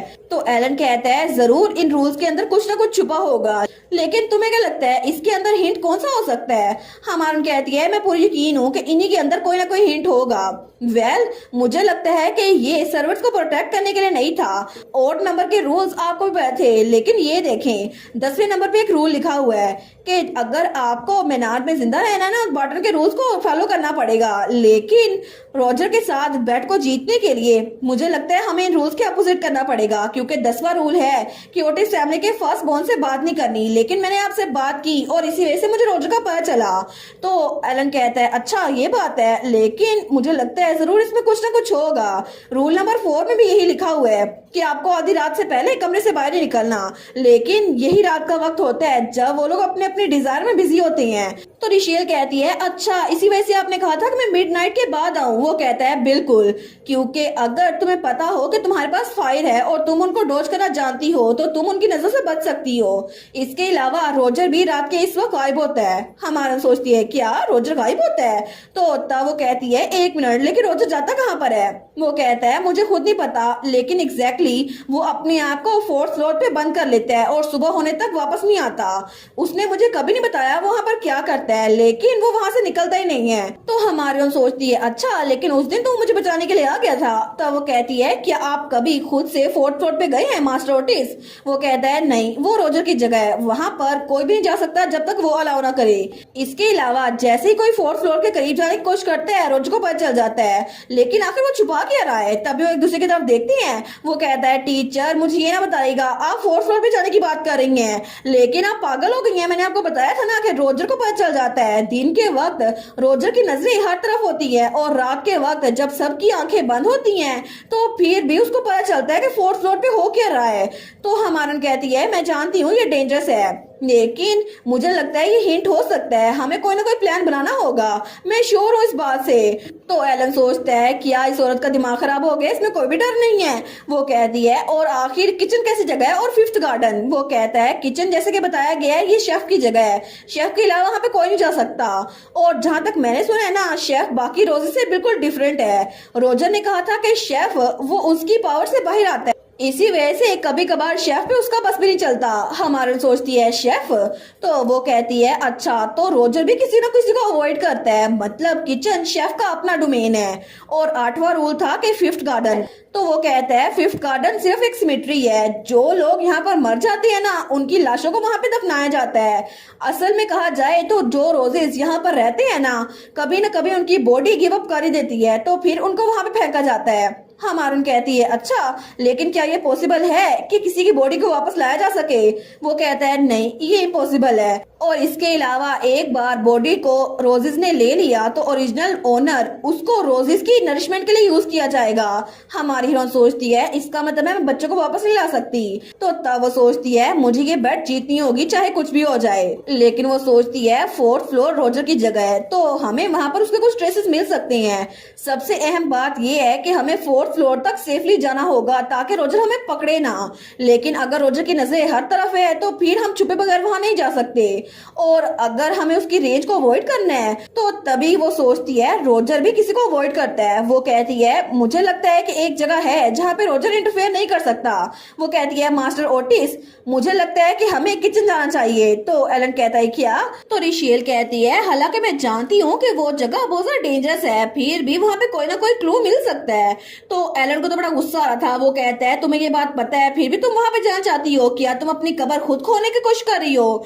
लेकिन वो दिल में सोचता है इतनी कॉन्फिडेंट कैसे हो सकती है, और वो 10 मिनट तो उसको नसीहतें करता रहा था कि वहां नहीं जाना।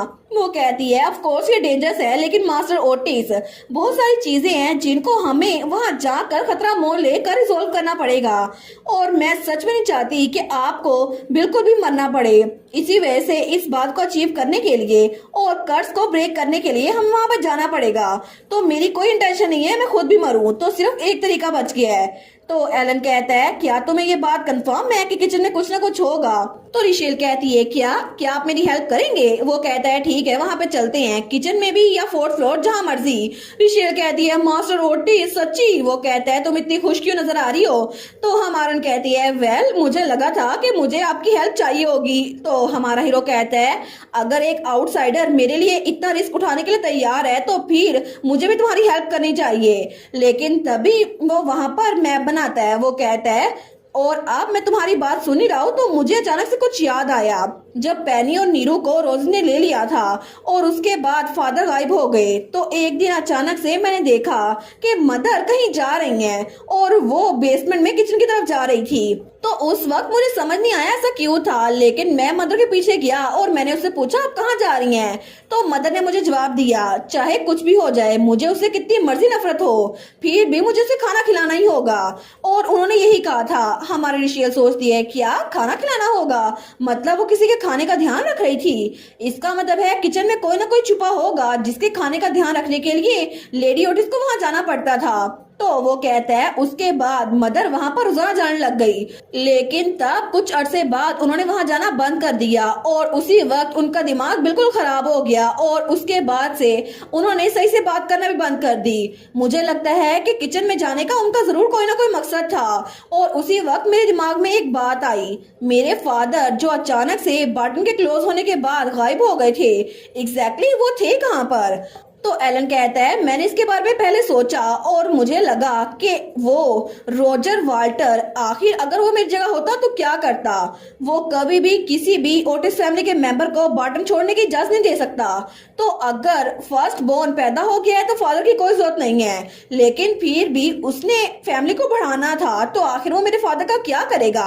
या फिर ऐसा हो सकता है कि उसने मेरे फादर को अपने डोमेन में कैद किया हो। हमारन कहती है 4th फ्लोर पे। वो कहता है ये सिर्फ थ्योरी है, लेकिन मैं जानता मेरे फादर किस हालत में है। और मेरी मदर जब वो किसी के लिए खाना लेकर जाती थी तो क्या पता वो मेरे फादर ही हो, और चाहे वो रोजर के ऑर्डर पे लेके जाती या फिर अपनी वजह से, मुझे खुद नहीं पता। लेकिन इस सारे वक्त में मेरी मदर ने फादर की डेथ को खुद से विटनेस किया होगा, इसी वजह से उनका दिमाग खराब हो गया था। लेकिन तब वो उसको मैप दिखाते हुए कहता है अब यहाँ पर देखो। तो रिशेल उसकी तरफ देखती है, वो कहता है बस ऐसा चेहरा मत बनाओ टीचर, एनीवेज मैं तुम्हें बता रहा हूँ कि शायद तुम्हारा गैस ठीक हो सकता है, किचन में कुछ होगा, जैसे कि सीक्रेट स्टेयरकेस हो सकता है ना 4th फ्लोर पे जाने के लिए। वेल कोई भी रीजन होगी तो हमें किचन में जाना ही पड़ेगा, इसी वजह से रेगुलर मील्स के अलावा हमें वहां पर खुद से घुसना पड़ेगा। हमारा सोचती है क्या ये मुझे हौसला दे रहा है। वो कहती है ठीक है ये काम कर जाएगा, मैं श्योर हूँ। तो एलन कहता है ठीक है। वो थोड़ा ब्लश कर रहा था। वो कहता है और जैसे कि तुम्हें पता है कि किचन पहली बेसमेंट के फ्लोर पर है और वहां पर सिर्फ एक एंट्रेंस है और डाइनिंग हॉल सर्वेंट्स का उसके सामने ही है, इसी वजह से मुझे इसके बारे में इतना ही पता है, लेकिन मैं खुद वहां पर कभी नहीं गया। इसी वजह से अगर हमें वहां पर जाना है तो हमें छुप के जाना पड़ेगा। और शेफ ऐसा लगता है कि वो रोजर की बात सुनता नहीं है और रोजर भी उससे थोड़ा दूर रहता है, लेकिन शेफ जब भी मुझे देखते हैं ना तो मेरे सामने थोड़ा हिचकिचाता है, ऐसा लगता है वो अभी भी लोगों को डिस्टिंग्विश कर सकता है। हमारा सोचती है शायद इसी वजह से पहले इसने मेरी हेल्प की थी। तो वो कहता है मैं उसके अटेंशन लूंगा और तुम किचन में जाकर इधर ढूंढना क्या चीज है वहां पर। हमारा कहती है क्या ये ठीक रहेगा, मुझे नहीं लगता कि आपको चारा बनना चाहिए। वो कहता है मेरा जिंदा रहने का तरीका थोड़ा अलग है और क्या पता कि मैं जिंदा रह सकूं, तुम्हें कोई फिक्र करने की जरूरत नहीं है। हमारा सोचती है ये तो छोटा सा है, वीक है, इंजर्ड है और अभी तक अडल्ट भी नहीं बना। वो कहता है मेरी तरफ ऐसे क्यों देख रही हो, और क्या तुम्हें लगता है मैं पेपर से बना हूं, मैं अपने आप का ध्यान रख सकता हूं, तो मुझे बस पीछे छोड़ देना। वो कहती है ठीक है हम लोग मूव कर लेंगे। तो एलन कहता है ये थोड़ा अजीब सा प्लान है, लेकिन फिर भी हमें कोशिश करनी पड़ेगी। कल सुबह हम तकरीबन 1 बजे यहाँ से निकलेंगे। हमारा कहती है तो अगर हमने किचन को चेक कर लिया उसके बाद हम क्या करें, अगर शेफ हमारे पीछे आ गया। वो कहता है सुबह के वक्त ब्रेकफास्ट उसे तैयार करना होता है, लेकिन मैं ब्रेकफास्ट के टाइम कुछ अजीब कर दूंगा जिसकी वजह से उसे खाना तैयार करने में ज्यादा टाइम लगेगा, तो वो हमारे पीछे नहीं आएगा। तो वो दोनों एक दूसरे की तरफ देखते हैं। तो हमारा हीरो वो उस लैंप को उठाते हुए कहता है कल सुबह 1 बजे हम लोग उस किचन में जाएंगे, तो कल यहीं पर मिलते हैं। लेकिन तब हमें सुबह का सीन दिखा जाता है। तो हमारी रिशेल वो सो के उठती है और वो वहां पर सोफे पे सो गई थी। वो सोचती है इतनी देर हो भी गई लेकिन मेरे पास ये ब्लैंकेट कैसे आई। तो वहां पे एलन दूसरे सोफे पे सोया हुआ था।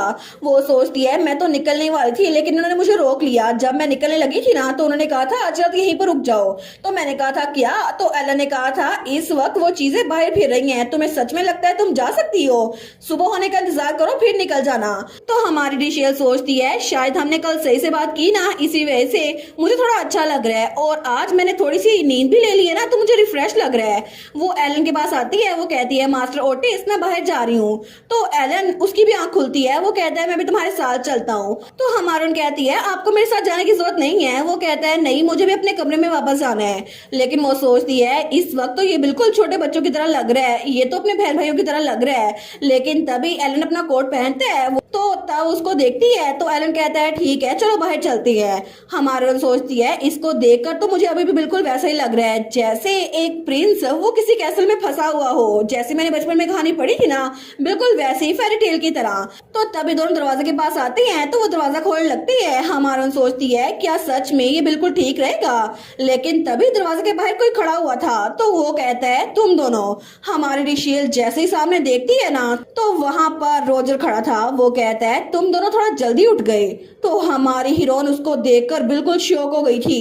तभी एलन की नजर उस पर पड़ती है तो वो जल्दी से रिशेल को पीछे करता है और रोजर के सामने खड़ा हो जाता है। वो उसको बहुत घूर के देखता है। तो तभी रोजर उसको देखकर स्माइल करता है। वो कहता है चेहरा क्यों लटकाया हुआ है एलन। और तभी वो उसके पास होके कहता है क्या तुम्हें डर लग रहा है कि मैं रिशेल को हर्ट कर दूंगा। तो तब एलन कहता है मेरे रास्ते से हटो। तो रोजर कहता है बिल्कुल मैं हट जाता हूँ। तो हमारी उसको देखती है, लेकिन तभी रोजर वहां जाते जाते रुक जाता है। वो कहता है सच में तुम दोनों को इतना क्लोज देखकर मुझे बहुत ज्यादा अच्छा लग रहा है, ये कितना वंडरफुल है। मैं उम्मीद करता हूँ कि तुम दोनों अपनी कंपनी को एंजॉय करोगे।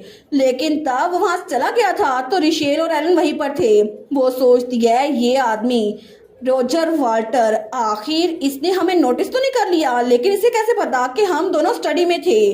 तो क्या इसका मतलब है इसे पता चल गया कि हम लोग इसके खिलाफ कुछ ना कुछ प्लानिंग कर रहे हैं। और तब थोड़ी देर बाद रिशेल बच्चों के कमरे में थी। वो सोचती है आज फिर से मैनार में एक और दिन शुरू हुआ। लेकिन कल रात जो कुछ भी हुआ ना, जब सब लोग सोए हुए थे, चाहे हमें कितने भी सीक्रेट्स पता चले हैं, लेकिन तब वहाँ नीचे देखती है। वो सोचती है पता नहीं आखिर ये कुछ रिएक्ट क्यों नहीं कर रहा। तो रोजर वहाँ पर एक रोज की स्मेल सूंघ रहा था। तो वो सोचती है ये तो बिल्कुल वैसे ही एक्ट कर रहा है जैसे हमेशा करता है, आखिर इसने कोई रिएक्शन क्यों नहीं दिया। ये तो आज भी बिल्कुल वैसे ही गार्डन में टहल रहा है जैसे हमेशा टहलता है। या फिर इसने हमारे प्लान को नोटिस कर लिया हो, आखिर ये सोच क्या रहा है हमें कुछ नहीं पता। कहीं ऐसा तो नहीं है इसे इस बात पे यकीन है कि हम कभी भी भाग नहीं सकते, इसी वजह से हम जितनी मर्जी स्ट्रगल कर ले, ये हमें ऐसे ही देखना चाहता है।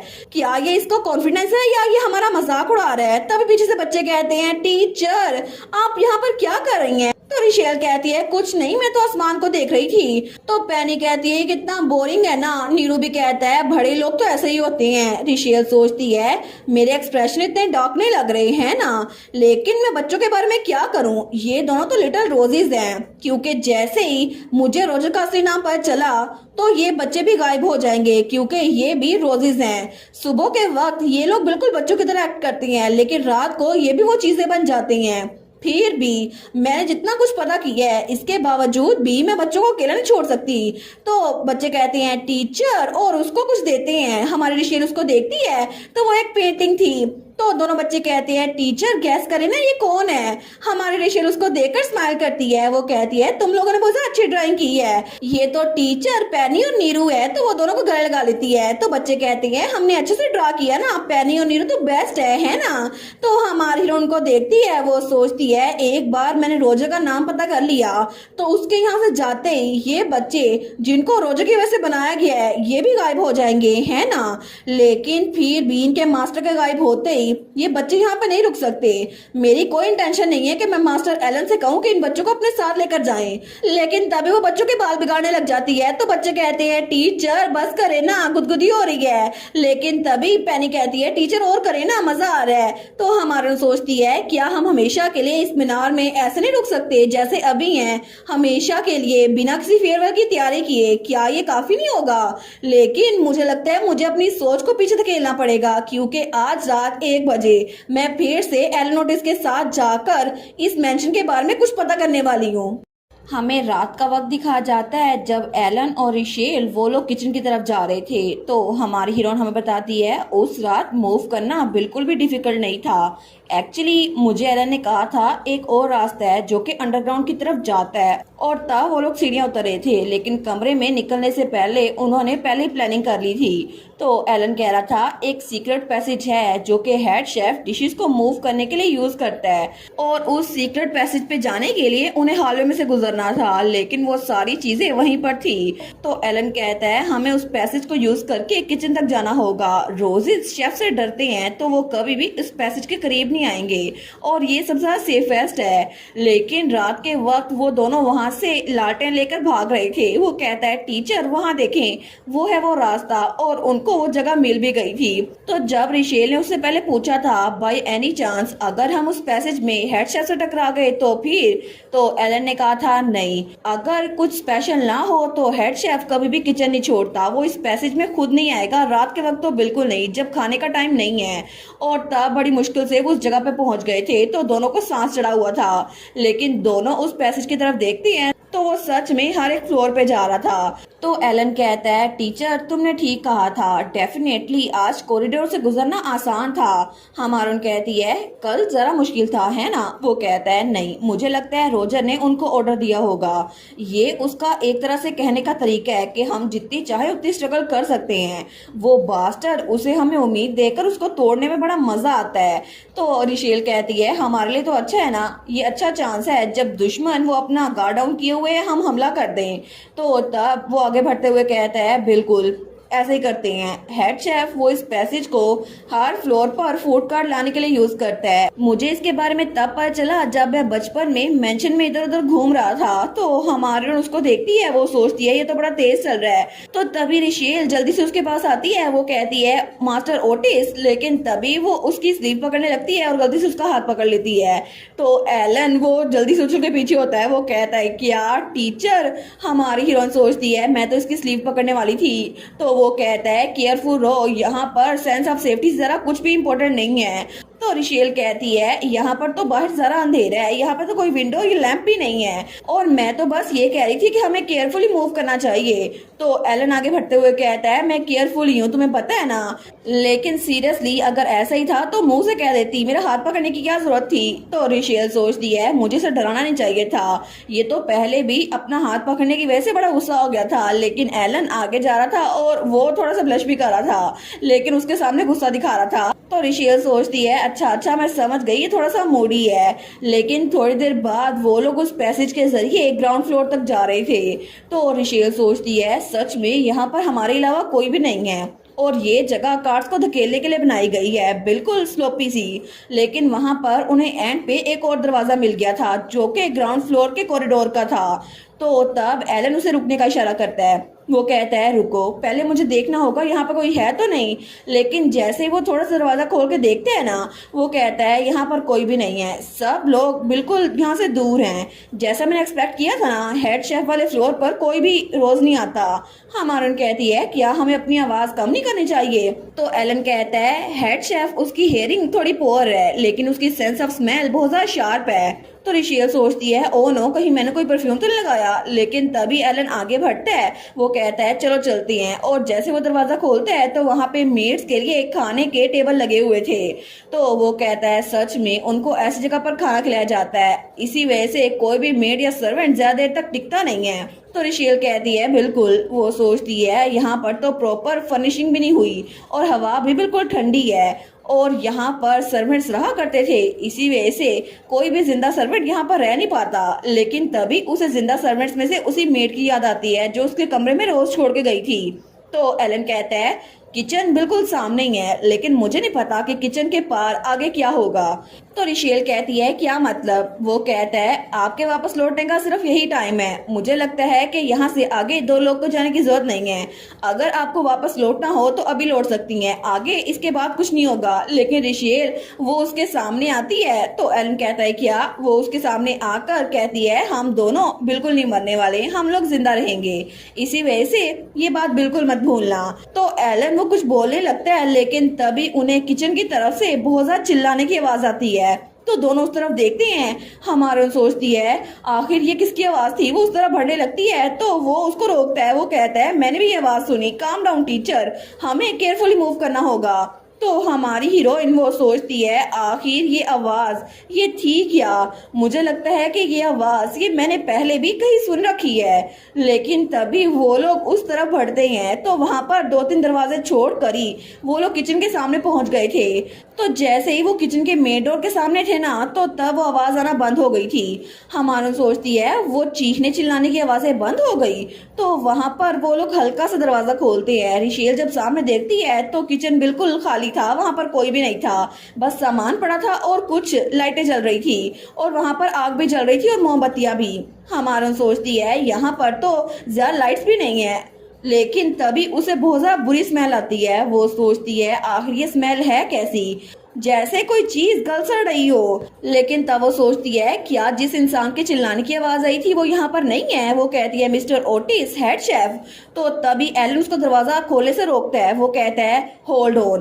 तो हमारी हीरोइन जब गौर से देखती है ना तो वहां पर उसे हेड शेफ नजर आता है जो कि शेल्फ्स के पीछे खड़ा हुआ था और कोई चीज काट रहा था। लेकिन तभी उसके हाथ से एक एप्पल नीचे गिरता है। तो हेड शेफ जब उसको उठाने के लिए नीचे की तरफ झुकता है तो हमारी हीरोइन को नजर आता है उसके सामने क्या था। वो सोचती है मुझे पता चल गया ये तो बिल्कुल कोई इंसानी हाथ लग रहा है, जैसे इसे अभी अभी काटा गया हो। और तभी हेड शेफ ऊपर होता है और उस हाथ को खा लेता है। तो तब ये सब कुछ देखकर हमारी हीरोइन को बहुत ज्यादा डिस्गस्टिंग फील हो रहा था। तो एलन उसकी आंखों पे हाथ रख लेता है। तो एलन कहता है अगर हम लोग इस किचन में आगे और गए तो हमें और भी टेरिफाइंग कुछ देखने को मिलेगा। इसी वजह से प्लीज पैनिक मत करना, मैं तुम्हें अभी बता रहा हूँ। तो हमारी हीरोइन वो सोचती है मिस्टर ओटिस, ये एलन ओटिस, मुझे नहीं पता इसको खुद डर लग रहा है या फिर नहीं, लेकिन मैं कुछ बोलना चाहती हूँ, मेरे मुंह से अल्फाज नहीं निकल रहे।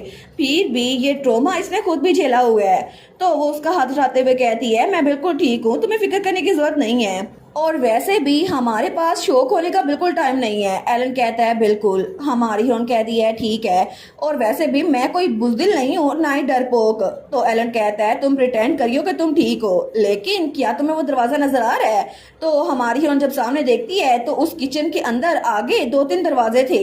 वो सोचती है क्या ये एक दरवाजा है, लेकिन ये कहाँ जाता है। तो एलन कहता है मुझे लगता है ये इकलौती जगह है जहाँ से 4th फ्लोर का दरवाजा निकल आएगा। मैं हेडशेफ को डिस्ट्रैक्ट करूंगा, लेकिन जब मैं उसे डिस्ट्रैक्ट करूंगा टीचर, तो तुम्हें वहां जाकर ढूंढना होगा कि वो दरवाजा 4th फ्लोर तक जाता है या फिर नहीं।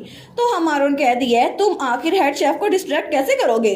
वो कहता है मैं उसको खुद ही फिगर आउट कर लूंगा, लेकिन तुम्हें ये 7 दरवाजा नजर आ रहा है। यहाँ पर इस किचन के 2 दरवाजे हैं, मैं इस दरवाजे से जाऊंगा और तुम उस दरवाजे से जाना, और बस तुम्हें कंफर्म करना है कि वहां पे कोई पैसेज है या फिर नहीं, कुछ और ट्राई मत करना। इसके अलावा 4th फ्लोर पर इस वक्त वाल्टर भी होगा। तो हमारून कहती है लेकिन अगर मैंने इंस्पेक्टिंग खत्म कर ली तो हम कहाँ मिलेंगे। वो कहता है टीचर जब तुम्हारा काम हो जाए किचन को छोड़ देना उसी वक्त, और मैं सिर्फ इसलिए कह रहा हूँ कि तुम दोबारा गलती से भी मेरी मदद करने के लिए वापस मत आना। अगर तुम क्लोज रही ना तो मेरी मूवमेंट्स लिमिटेड हो जाएंगी, और जब तुम इस दरवाजे से गुजर आई तो फिर विसल बजाना और फिर मैं इमीडिएटली पहुंच जाऊंगा, मैं समझ जाऊंगा। जब तुम्हारा काम हो जाए तो हम लोग बेसमेंट के एंट्रेंस के स्टोन गेट के सामने मिलेंगे। तो हमारी सोचती है ये तो बिल्कुल लेक्चर दे रहा है, लेकिन वो कहती है ठीक है मैं समझ गई। लेकिन तब वो एलन को देख रही थी। तो एलन कहता है आखिर आप मेरी तरफ ऐसे क्यों देख रही हैं। हमारून कहती है वो सोचती है मैं इसको कहना चाहती हूँ कि मैं सच में इसके लिए फिक्रमंद हूँ और मैं इसको खतरे में नहीं डालना चाहती। फिर भी मैं जानती हूँ कि मिस्टर ओटिस को मेरे बारे में फिक्र है, लेकिन एक्चुअली वो कहती है मैं अपना वादा पूरा करूंगी।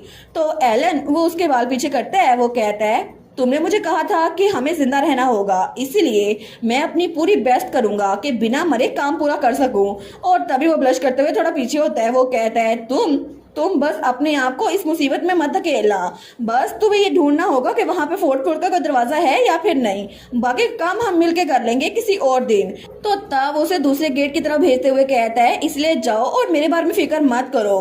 तो हमारी हीरोइन एक आखिरी बार वहां पर एलन को देखती है। वो सोचती है उसने मुझे कहा है कि मैं यहाँ से जाऊं, ठीक है मैं वैसा ही करूंगी, मेरे पास कोई चॉइस नहीं है कि मैं उस पर ट्रस्ट करूं।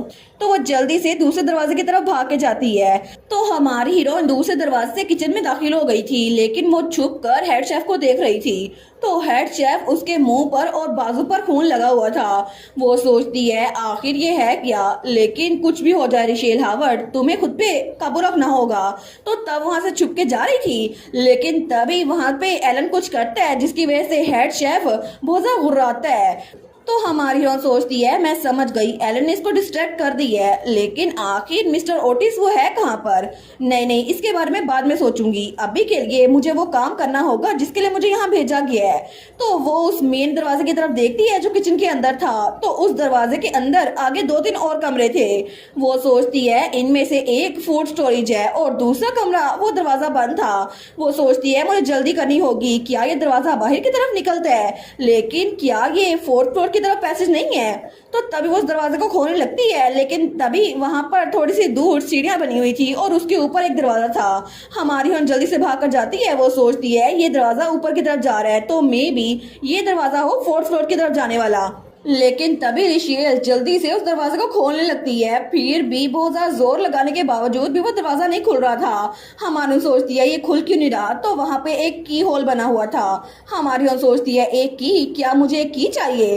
तो वो जल्दी से अपनी हेयर पिन निकालती है और उसके जरिए उस दरवाजे को खोलने की कोशिश करती है। वो कहती है प्लीज प्लीज खुल जाओ, लेकिन वो दरवाजा खुल ही नहीं रहा था। वो सोचती है ये खुल क्यों नहीं रहा, क्या ये सच में बिना चाबी के काम नहीं करेगा। लेकिन दूसरी तरफ एलन ओटिस सोचता है डैम इट, वो चिल्ला कहता है छुप जाओ, जल्दी करो छुप जाओ। हमारे सोचती है क्या ये तो एलन की आवाज थी ना। तो तभी वहां उसे हेड शेफ की अपनी तरफ आने की आवाज आती है। वो सोचती है आखिर ये क्या है, क्या मिस्टर ओटिस वो डेंजर में है। तो तभी वो उसकी तरफ भागने लगती है। वो सोचती है मुझे लगता है मुझे उसकी हेल्प करनी चाहिए, लेकिन तभी वो रुक गई थी। वो सोचती है क्या सच में ये ठीक होगा कि मैं अपने प्लान से बाहर खुद ही निकल आऊं, लेकिन मिस्टर ओटिस वो डेंजर में है। फिर भी ये फैक्ट कि उसने मुझे कहा कि हेड शेफ यहाँ आ रहा है, मतलब मैं छुप जाऊं। दूसरे लफ्जों में कहें तो एलन का उसे डिस्ट्रैक्ट करने का प्लान फेल हो गया है। मुझे अभी भी लगता है वो बिल्कुल ठीक रहेगा, लेकिन अगर ऐसा ही है तो मुझे उस पर ट्रस्ट करना होगा। फिर भी यहाँ पर 3 जगह हैं छुपने के लिए, मुझे कहाँ छुपना चाहिए। तो वहाँ पर एक शेल्फ पड़ा था जहाँ कुछ सामान था, एक बंद कमरा था और एक वो साइड थी जहाँ से वो आई थी। हमारा सोचती है अगर हेड शेफ उधर से आया तो फिर खत्म हो जाएगा सब कुछ। मुझे लगता है कि ये डोर कहीं भी जा सकता है, इसीलिए मैं इस कमरे में जाऊंगी। तो वो जल्दी से भागते हुए जाती है जो कमरा बंद था वहां पर। तो बड़ी मुश्किल से वो वहां पर आई थी। तो उस कमरे में ठंडा माहौल देखकर वो सोचती है ये बिल्कुल वैसा ही है जैसे मैंने सोचा था। ये एक कोल्ड स्टोरेज वेयर हाउस है जहाँ पर गोश्त लटका हुआ है। लेकिन तभी वो इन सब के दरमियान से गुजर रही थी। वो दिल में सोचती है मुझे बस थोड़ी देर यहाँ इंतजार करना होगा और फिर मैं सिचुएशन को असेस करूंगी। एक बार बाहर से आवाजें आनी बंद हो गई तो फिर मैं बाहर जाऊंगी। लेकिन वहां पर तो अंधेरा भी थोड़ा सा हो गया था। तो हमारा सोचती है आखिर ये है क्या, लेकिन आखिर ये जमीन पर क्या है। तो जमीन पर ब्लड गिरा हुआ था। वो सोचती है ये क्या है। तो थोड़ी सी रोशनी सामने पड़ती है। तो हमारी हीरोइन जब आगे देखती है तो वो बिल्कुल शौक थी, क्योंकि वहां पर इंसानी टांगे थी जो उल्टी लटकी हुई थी। तो रिशेल सोचती है ये तो इंसानी टांगे हैं, और उसके नीचे जब उसकी नजर सामने पड़ती है वो तो अपना मुंह बंद कर लेती है। वो सोचती है क्या ये सच में इंसान है। नहीं, ये इंसान नहीं है, अब ये जिंदा नहीं है। तो वो तो बहुत ही ज्यादा डिस्गस्टिंग फील कर रही थी, और वहां पर एक नहीं बहुत सारे ऐसे लोग थे। तो हमारन सोचती है ये तो मेरे जैसे लोग हैं। तो तभी उसे रूल याद आता है जहाँ लिखा था उस क्रिएचर को जो कि सैंड को फॉलो करता है मिलना बिल्कुल भी प्लेजेंट नहीं होगा। वो मीट डिशेस को बहुत ज्यादा पसंद करता है और यहाँ पर मीट की हमेशा कमी रहती है। हमारन सोचती है नो वे, तो इसका मतलब है जिस मीट का जिक्र किया गया था वो ये था। लेकिन तब वो सोचती है आखिर जब से मैं बर्टन आई हूँ मैंने कितनी बार मीट खाया है, तो क्या इसका मतलब है कि मैंने। लेकिन तभी वो सोचती है नहीं, अभी के लिए मुझे बस जिंदा रहने का कोई तरीका ढूंढना होगा। अभी के लिए मुझे इन सब से दूर रहना होगा। तो वो सोचती है सबसे पहले मुझे यहाँ से बाहर निकलना है और सिचुएशन को असेस करना है, क्योंकि बाहर से आवाजें आना बंद हो गई हैं। लेकिन तभी कुछ ऐसा होता है कि रिशेल का पाँव कोई इंसानी हाथ पकड़ लेता है। तो रिशेल बहुत ज्यादा डर गई थी। लेकिन हमें बाहर का किचन का सीन दिखाया जाता है। जब एलन ओटिस दरवाजे से अंदर आया था ना, तो तब वो सोचता है मैंने टीचर को कहा था कि मैं पहले कभी किचन में नहीं आया, लेकिन पहले जब मॉम वो अपना दिमाग बिल्कुल खो चुकी थी, मैं छोटा था, तब मैं यहाँ पर आया था क्योंकि मैं मरना चाहता था। फिर भी उस वक्त मुझे रॉजर वाल्टर ने मरने नहीं दिया और मैं एक बार फिर से उसके हाथों आ गया और उसने मेरे गले में एक कॉलर डाला था। उसने कहा था अगर तुम्हें मरना है तो फिर मेरे लिए थोड़ा मसला होगा एलन, क्योंकि तुम्हारे फादर का कोई भी यूज नहीं है मेरे लिए और अब अगली जनरेशन तुम्हें बढ़ानी होगी। हमारा हीरो सोचता है आखिर ये मेमोरी मेरे दिमाग में अभी क्यों आ गई। फिर भी वो बहुत ज्यादा घटिया है, लेकिन मुझे लगता है उस वक्त से मुझे कुछ बातें समझ आई हैं। तो तभी वहां पर एप्पल पाई पड़ा हुआ था, तो एलन उसको उठाता है और वहां हेड शेफ के सामने दीवार पे मार देता है। तो हेड शेफ उस एप्पल पाई को थोड़ा हैरान होकर देख रहा था। एलन सोचता है सबसे पहली बात ये बहुत जरा स्लो है, तो वो जल्दी से भागता हुआ उस तरफ आता है, लेकिन उसी पर रिशेल उस हेड शेफ के डिस्ट्रैक्ट होने की वजह से किचन के अंदर वाले डोर में चली गई थी। हमारा हीरो सोचता है ऐसा लगता है कि टीचर को कोई भी मसला नहीं होगा। तो वहां पर कुछ केक और कोई और चीजें पड़ी थी, तो वो जल्दी से उन सबको उठाता है और हेड शेफ के सामने दीवार पे मारना शुरू कर देता है। तो हेड शेफ वो वहीं पर खड़ा था। एलन सोचता है दूसरी बात ये कि ये तो बहुत ही जरा स्लो है। जब इसके सामने कोई भी चीज क्योटिक हो जाती है ना, तो इसको कोई आइडिया नहीं है कि ये क्या करे और ये पैनिक करने लग जाता है। और तीसरी चीज इसकी इंटेलिजेंस बहुत ज्यादा पैथेटिक है और पता नहीं टीचर ने पहले ही वो डोर ढूंढ लिया होगा या फिर नहीं। मुझे बस उसको टाइम बाय करके देना होगा ताकि वो सेफली निकल जाए। तो हेड शेफ उसको तभी कुछ स्मेल आती है, तो तब वो अंदर वाले रूम की तरफ देखता है जहाँ पर रिशेल गई थी। हमारा हीरो सोचता है क्या ये वहां पर क्यों जा रहा है, तो वो चिल्ला कहता है ओए तुम, लेकिन हेड शेफ उसकी बात नहीं सुनता। वो सोचता है मेरी लाइफ कभी भी स्मूथ नहीं चली, ये हमेशा से ऐसी थी, लेकिन उसके बाद वो मेरी जिंदगी में आ गई। तो वो कहता है ओए तुम्हें क्या लगता है तुम कहाँ जा रहे हो। वो उसकी तरफ और खाने फेंकता है, लेकिन वो खाने हेड शेफ को लग भी रहे थे, फिर भी वो वापस नहीं पलटता। तो तभी यही वो वक्त था जब हमारे एलन ने चिल्ला क्या था चुप जाओ। वो सोचता है क्या टीचर ने मेरी बात सुनी होगी, क्या सच में अगर उसने ना सुनी तो फिर उसके साथ क्या होगा। मुझे लगता है मुझे कुछ और रास्ता ढूंढना होगा। तो तब उसके पास ही वहां पर एक चाकू पड़ा हुआ था, तो एलन उसको देखते हैं, वो उसको जल्दी से उठा लेता है। वो कहता है ओए तुम बास्टर। तो हेड शेफ उसकी बातें सुनता, लेकिन तभी एलन कुछ ऐसा करता है कि हेड शेफ आगे जाता जाता रुक जाता है और पीछे मुड़कर देखता है। तो एलन उसने अपने बाजू पे थोड़ा सा कट लगाया था। वो कहता है जरा यहाँ पर देखो। वो सोचता है चौथी बात, हेड शेफ इंसानी ब्लड के साथ बहुत जरा प्रोवोक हो जाता है। वो कहता है ये तुम्हारा फेवरेट है ना, तो क्या तुम इसको खाना नहीं चाहोगे। लेकिन हेड शेफ के मुंह में पानी आ गया था। वो सोचता है आखिरी बात, जब भी इसको कोई चीज अच्छी लगती है ना, तो तब ये तो बहुत ज्यादा एक्सट्रीम एक्साइटमेंट की स्टेट में रहता है और फिर इसकी स्पीड बहुत ज्यादा बढ़ जाती है। तो तभी हेड शेफ बहुत ज्यादा चिल्लाता है बहुत ज्यादा एक्साइटमेंट से और एलन की तरफ भागता है। तो एलन भी अपनी जान बचाने के लिए वहां से टेबल से नीचे भागता है। वो सोचता है टीचर मैं उम्मीद करता हूँ कि वो एस्केप को मैनेज कर ले, और तब वो खुद भी भागी जा रहा था। वो सोचता है क्या उसने ये आवाजें सुनी होंगी, उसने जरूर सुनी होगी। एस्केप रूट वो हमारे वापसी के रास्ते में नहीं आना चाहिए, मुझे टीचर को बचाना होगा। तो वो आगे की तरफ भाग रहा था किचन से बाहर। वो सोचता है बिल्कुल मैं उस कॉरिडोर में जाऊंगा जहाँ पे यूजली सर्वेंट्स होते हैं, इससे हमें भागने का एक रास्ता मिल जाएगा और टीचर को भी। तो तब वो आगे की तरफ भाग रहा था। वो सोचता है पता नहीं मैंने कितने लंबे अरसे बाद ऐसा कुछ सोचा है, और उसके हाथ से खून निकली जा रहा था। तो वो दिल में कहता है तुम्हें पता है ना डेड लोग उनके पास ब्रेन नहीं होता, वो ब्रेन इस्तेमाल नहीं करते। तो एग्जैक्टली मैं कौन हूँ, क्योंकि मुझे लगा था कि मैं अंदर से मर चुका हूँ, फिर भी मैं ये सब कुछ प्लान कर रहा हूँ। लेकिन तभी हेड शेफ भागते भागते एलन का पाँव पकड़ता है, तो एलन नीचे गिर गया था।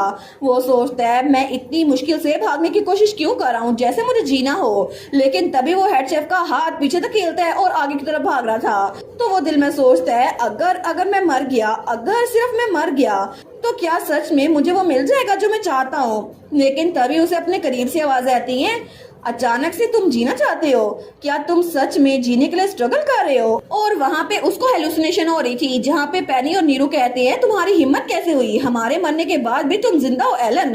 तो एलन सोचता है मुझे लगता है कि मुझे इस मैंशन को छोड़ के चले जाना चाहिए। मुझे लगा था अगर मैं इस मैंशन को छोड़ के चला भी गया फिर भी ये सारी की सारी फीलिंग मेरे दिमाग में रहेगी पूरी जिंदगी। लेकिन तब अचानक से इन सारी सोचों के बाद मेरी आंख खुली और तब मेरे सामने कोई लड़की थी, वही लड़की जिसकी ग्रीन आईज थी, और उसने मेरी तरफ हाथ बढ़ाया। मुझे लगा कोई पहली बार मेरी तरफ काइंड आंखों से देख रहा है और उसके साथ मैं जिंदगी शेयर करना चाहता था। मुझे नहीं पता मैं सच में जीना चाहता हूँ या फिर नहीं, लेकिन उसके साथ चलना और उसके साथ आगे बढ़ना बहुत अच्छा लगता है। हालांकि मैं उसकी इतनी मदद नहीं कर पाया, लेकिन अगर थोड़ी देर के लिए सही तो मैं उसके साथ जाना चाहता हूँ, मेरी सेवियर जिसकी आंखें ग्रीन है। लेकिन तभी वो कॉरिडोर के एंड पे पहुंच गया था और वहां पर वो दरवाजा खोल नहीं पाता और वही टकरा जाता है। लेकिन तब वो हंसने लग जाता है। वो कहता है, सच में तुम जैसा मॉन्स्टर भी वो भी आउट ऑफ स्ट्रेंथ हो जाता है। तो वहां पे हेड शेफ को भी सांस चढ़ा था। एलन सोचता है, बिल्कुल ये मेरे सामने आ चुका है, अब बचने का कोई रास्ता नहीं है, लेकिन मैं यहाँ पर बिल्कुल नहीं मरूंगा। तो हेड शेफ अपना मुंह खोलता है एलन को खाने के लिए। वो सोचता है यहाँ पर रोजर फिर से एक बार मुझे बचाने के लिए आ जाएगा, इससे पहले कि मैं मर सकूं। लेकिन फिर भी अच्छा होता कि जब मैं वन पीस में हूँ फिर ही मुझे बचाने के लिए आ जाए। और तभी हेड शेफ उसकी तरफ अपन मुंह खोल के फटता है। हमारा हीरो सोचता है, मैं इसको पहले भी ट्राई कर चुका हूँ बहुत बार, लेकिन वो मुझे मरने नहीं देता, लेकिन इस बार पता नहीं मेरी किस्मत में क्या लिखा है, मुझे कितनी चोटें लगेंगी। लेकिन तभी उसी वक्त रिशेल के वहां चिल्लाने की आवाज आती है और रिशेल कुछ करती है जिसकी वजह से हेड शेफ उसकी फॉर्म बदल गई थी और वो नीचे गिर गया था। तो एलन हमारे रिशेल को देखता है। वो सोचता है, क्या ये यहाँ पर क्या कर रही है। तो तभी रिशेल, उसको बहुत सा सांस चढ़ा हुआ था, वो कहती है, फाइनली मैं तुम्हें बचा लिया। तो एलन कहता है, टीचर आखिर आप यहाँ पर क्या कर रही हैं। हमें थोड़ी देर पहले का सीन दिखा जाता है जब रिशेल का पाँव किसी ने पकड़ा था और वो नीचे गिर गई थी। वो सोचती है, आखिर ये क्या है, आखिर यहाँ पर कोई जिंदा इंसान कैसे हो सकता है। लेकिन तब वो सोचती है, मुझे इसे पीछे हटाना होगा और मास्टर एलन की जाकर हेल्प करनी होगी। लेकिन उसी वक्त उस हाथ की ग्रिप ज्यादा तेज हो जाती है और हमारी हीरोइन का पाँव दुख रहा था। तो तभी उसे आवाज आती है, रुको, आई एम सॉरी। रिशेल सोचती है, क्या। वो कहता है, प्लीज मत जाओ, मैं तुम्हें नुकसान पहुंचाने की कोशिश नहीं कर रहा मिस। हमारी कहती है, तुम हो कौन। वो कहता है, अगर आप वादा करें कि आप मुझे छोड़ के उसी वक्त नहीं जाएंगी तो मैं आपके पाँव को छोड़ दूंगा। रिशेल कहती है, मैं वादा करती हूँ। तो वो उसका पाँव छोड़ देता है। तो रिशेल जब उसकी तरफ देखती है, वो कहती है, आखिर तुम कौन हो। तो वहां पर एक जिंदा इंसान था जिसके इर्द गिर्द बहुत ज्यादा फूल लिपटे हुए थे। तो हमारी हीरोइन कहती है, क्या तुम इंसान हो। वो कहता है, हाँ, मैं ऐसे सोचना चाहूँ तो बिल्कुल मैं इंसान हूँ। हमारी हीरोइन सोचती है, ये तो बहुत ज्यादा थका हुआ लग रहा है, लेकिन इसकी आंखें बिल्कुल क्लियर है और इससे बहुत कम मुझे रोज की सेंट आ रही है। इसका मतलब है शायद ये एक असल इंसान है जो अभी तक रोज में बदला नहीं है। वो कहती है, क्या मैं तुम्हारी हेल्प कर सकती हूँ, क्या मैं इन वाइन्स को अनटाई कर दूं। वो कहता है, मैं इसको अप्रिशिएट करूंगा, लेकिन डिटेल्स वेट कर सकती है। मैंने बाहर से कमोशन सुनी, क्या तुम्हारा साथी खतरे में नहीं है इस वक्त। तो तब वो कहता है, मेरी बात गौर सुनो, मैं शेफ का स्पेशलिस्ट हूँ, मुझे पता है उसके बारे में बाकी सबसे ज्यादा, तो क्या तुम मुझ पर ट्रस्ट कर सकती हो। हमारी कहती है, किस बारे में, मुझे तुम पे क्या ट्रस्ट करना होगा। लेकिन तभी उसे वक्त हमारे एलन की आवाज आई थी, जल्दी करो टीचर, भागो यहाँ से, निकलो, मैं तुम्हारे पीछे ही हूँगा। लेकिन तभी वो पीछे देखती है। वो सोचती है एलन खतरे में है। वो कहती है, मैं बाद में वापस आऊंगी, प्लीज मेरा इंतजार करो। तो वो इंसान कहता है, उसके ऊपर पानी डाल देना। हमारी हीरोइन जाते जाते रुक जाती है। वो कहती है, क्या, किसके ऊपर। वो कहता है, पानी डाल देना, शेफ फ्लेम का बना हुआ है और अगर तुम्हें लगता है कि मैं पागल हूँ फिर भी तुम उस पर पानी डालना तो वो वीक हो जाएगा, बस मुझ पर ट्रस्ट करो। हमारी रिशेल सोचती है, फ्लेम, आखिर ये किस तरह की बात कर रहा है, क्या शेफ सच में फ्लेम से बना है। लेकिन तब वो चिल्ला कहता है, डैम इट, बस मेरी बात का यकीन करो, अगर तुम उस पर पानी डालोगी ना तो फिर वो बहुत ज्यादा कमजोर हो जाएगा, तुम्हें मेरी बात माननी होगी। क्या तुम्हें सच में लगता है कि मैं सिर्फ तुम दोनों की हेल्प करने के लिए कह रहा हूँ, तुम्हें आइडिया भी है कि मैं कितना इंतजार कर रहा था कोई यहाँ पर आए। हमारी और सोचती है, ये आदमी ये तो बहुत ज्यादा चिल्ला रहा है। तो वो चिल्लाते हुए कहता है, उस मॉन्स्टर को मार डालो, अभी के अभी उस मॉन्स्टर को मार डालो। रिशेल सोचती है, ये मेरी हेल्प नहीं कर रहा, असल में ये शेफ से छुटकारा हासिल करने की कोशिश कर रहा है, उसके लिए मुझे यूज कर रहा है। तो तभी हमारी रिशेल जल्दी से भागकर किचन से बाहर आई थी। वो सोचती है, प्लांट्स एंड फायर। तो वो सोचती है, अगर मैं आग लेकर बाहर बाहर जाऊं तो मैं रात के वक्त बाहर हालवे में से गुजर सकती हूँ। रोजेस को आग से डर लगता है और रोजेस को शेफ से भी डर लगता है। ये बात सेंस बनाती है कि शेफ एक आग है, लेकिन तभी उसने बाल्टी में पानी पकड़ा था तो उसे वहां पर खून के छींटे नजर आते हैं। जब एलन ने अपने हाथ पे कट लगाया था उसके छींटे थे। तो तब वो अपने हाथ में उस बकेट को देखती है। वो सोचती है मास्टर एलन बिल्कुल ठीक होंगे, मुझे उन पर ट्रस्ट करना होगा और जल्दी से जाकर शेफ को ठिकाना लगाती हूँ। लेकिन तब जब वहां भाग के गई थी तो तभी शेफ हमारे एलन को मुंह खोल के खाने ही वाला था, लेकिन हमारे रिशेल चिल्ला कहती है तुम दफा हो जाओ तुम बास्टर्ड, और उसी वक्त उसने वो बाल्टी भर के पानी शेफ के ऊपर डाल दिया था, जिसकी वजह से शेफ की फॉर्म चेंज हो गई थी। तो एलन उसको बड़ा हैरान होकर देखता है और उसके हाथ में उस बाल्टी को भी। वो कहता है टीचर आखिर आप यहाँ पर क्या कर रही हैं? लेकिन तब शेफ का आधा फॉर्म हमारे एलन पे भी गिर गया था। वो कहता है टीचर क्या आपने अभी गाली दी? वो कहती है नहीं नहीं ऐसा कुछ भी नहीं है। हमारी रिशेल थोड़ा शर्मिंदा हो गई थी। तो एलन कहता है इसमें शौक होने वाली क्या बात है? रिशेल कहती है बस मैंने पहली बार गाली दी है, मेरे मुंह से खुद ही निकल आई थी। वो कहता है अच्छा लेकिन एक सेकेंड, ये बात इसे एम्बेरस बना रही है। वो कहती है ऑफ कोर्स मैं एक टीचर हूँ ना, मैं गाली कैसे दे सकती हूँ? तो एलन कहता है इसमें एम्बेरस होने वाली क्या बात है? यहाँ पर इतना सब कुछ हो रहा है और आप इस बात में एम्बेरस हो रही है कि आपने पहली बार गाली दी, वो भी कोई ज्यादा बड़ी नहीं, आपने बास्टर बोला। हमारे कहती है थैंक यू मास्टर एलन। वो कहता है अच्छा आपने ये कहाँ से सीखी थी? वो कहती है मैंने अपनी दोस्त से सीखी थी, और वो तो मैक की बात कर रही थी अपनी फ्रेंड की। लेकिन तभी हमारी हीरोइन जब एलन को देखती है तो एलन कहता है अच्छा दोस्तों से गालियां सीखी हैं आपने? लेकिन तभी वो दोनों एक दूसरे को देखते हैं और दोनों ही हंसने लग गए थे, और इतने ड्रामने माहौल में भी दोनों थोड़े से पुरसुकून हो गए थे क्योंकि शेफ वो वहां पे फॉर्म बन चुका था। तो तब वो दिल में सोचती है हम लोग बच गए, हम लोग सेफली सर्वाइव कर गए। वो कहती है क्या आप ठीक है मास्टर एलन? तो वो कहता है आखिर मैं ठीक कैसे नहीं होऊंगा, मैं बिल्कुल ठीक हूँ। लेकिन उसके हाथ पे जहाँ कट लगा हुआ था तो वो कहता है सिवाय इसके कि मुझे ये चीज बड़ी डिस्गस्टिंग लग रही है क्योंकि ये शेफ का फोम मेरे ऊपर गिरा हुआ है। तो हमारी हीरोइन उसके हाथ को देखती है जहां पर वो चोट गहरी लग रही थी। वो कहता है ये अच्छी बात है, ये पूरा का पूरा मेरे ऊपर नहीं गिरा, लेकिन ये स्टफ इतना वार्म क्यों है, ये कितना ग्रोस है? तो तब वो कहता है टीचर मुझे वो बकेट दो, मैं उस बकेट के अंदर इसको रखता हूँ और उसके बाद हम लोग चलते हैं। लेकिन रिशेल उसके हाथ को ही देखी जा रही थी। वो कहता है ये छोटा सा स्क्रैच है, शेफ ने अगर अटैक किया होता ना तो ये ऐसे ना दिखता। तो हमारी डिशेल कहती है आपने प्रॉमिस किया था आप इसको ओवरडू नहीं करेंगे। एलन कहता है टीचर, तो वो कहती है मुझे पता है ये अनअवॉइडेबल था, लेकिन फिर भी मैं चाहती थी कि मैं बस थोड़ा और तेज भाग सकती। तो वो उसका हाथ पकड़ता है। वो कहता है टीचर। तो एलन कहता है मैं आपकी जगह पर आपको बचाने के लिए मरने की कोशिश नहीं कर रहा था। हमारी कहती है मास्टर एलन। तो एलन कहता है आपने खुद ही कहा था ना कि हम दोनों को जीना होगा, इसी वजह से मुझे लगा कि इससे सर्वाइवल की प्रोबेबिलिटी बढ़ जाएगी और आपने मेरी इंस्ट्रक्शंस को फॉलो किया, इसी वजह से मैं काम और कैलकुलेट रह सका और ऐसे एक्ट कर सका। लेकिन आप अगर पहले मुझे बचाने के लिए आ जाती तो आप भी सब में फंस जाती। मुझे लगता है आप बहुत ज्यादा फ्रेंटिक थी। हमारन कहती है फ्रेंटिक? तो तब एलन थोड़ा सा ब्लश कर रहा था। वो कहता है मेरा मतलब है मुझे बहुत ज्यादा बुरा लगता कि आप थोड़े से भी खतरे में होती, क्योंकि मैं नहीं चाहता कि आपको थोड़ी सी भी चोट लगे। तो हमारी रिशेल कहती है क्या?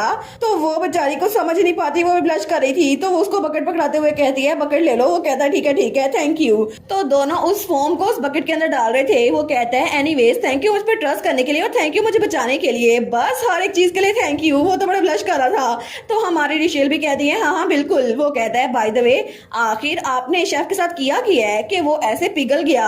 हमारन कहती है मैंने उसके ऊपर पानी डाला। वो कहता है पानी? बस आम सा पानी? हमारन कहती है बिल्कुल, मैंने सुना था कि शेफ पानी की तरफ वीक है क्योंकि वो फ्लेम का बना हुआ है। तो हमारा एलन कहता है क्या फ्लेम का बना हुआ? आखिर आपको ये बात किसने बताई?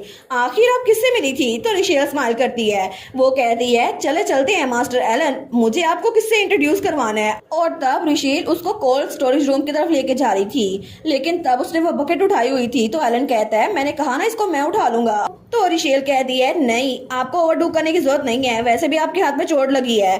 तो एलन कहता है मुझे एक पेशेंट की तरह ट्रीट मत करो, और वैसे भी अचानक से पहले तुमने अपनी स्कर्ट फाड़ ली थी, मुझे कितना जरा एम्बैरसिंग लग रहा था टीचर। मैंने कहा था आप पागल हो गई हैं, लेकिन आपको पता भी है मैं कितना जरा स्टार्टल हो गया था। हमारुन कहती है मुझे लगता है ब्लीडिंग को रोकने के लिए ये सही था, और वैसे भी अगर तुम नहीं चाहते ना मैं तुम्हें पेशेंट की तरह ट्रीट करूं तो जल्दी से जल्दी बेहतर हो जाओ और बहुत ज्यादा डिलीशियस फूड खाओ और बहुत ज्यादा फ्रेश एयर लो। तो एलन वहां पर रुकते हुए कहता है आपके साथ? तो रिशेल वहां रुकती है, उसकी तरफ देखती है।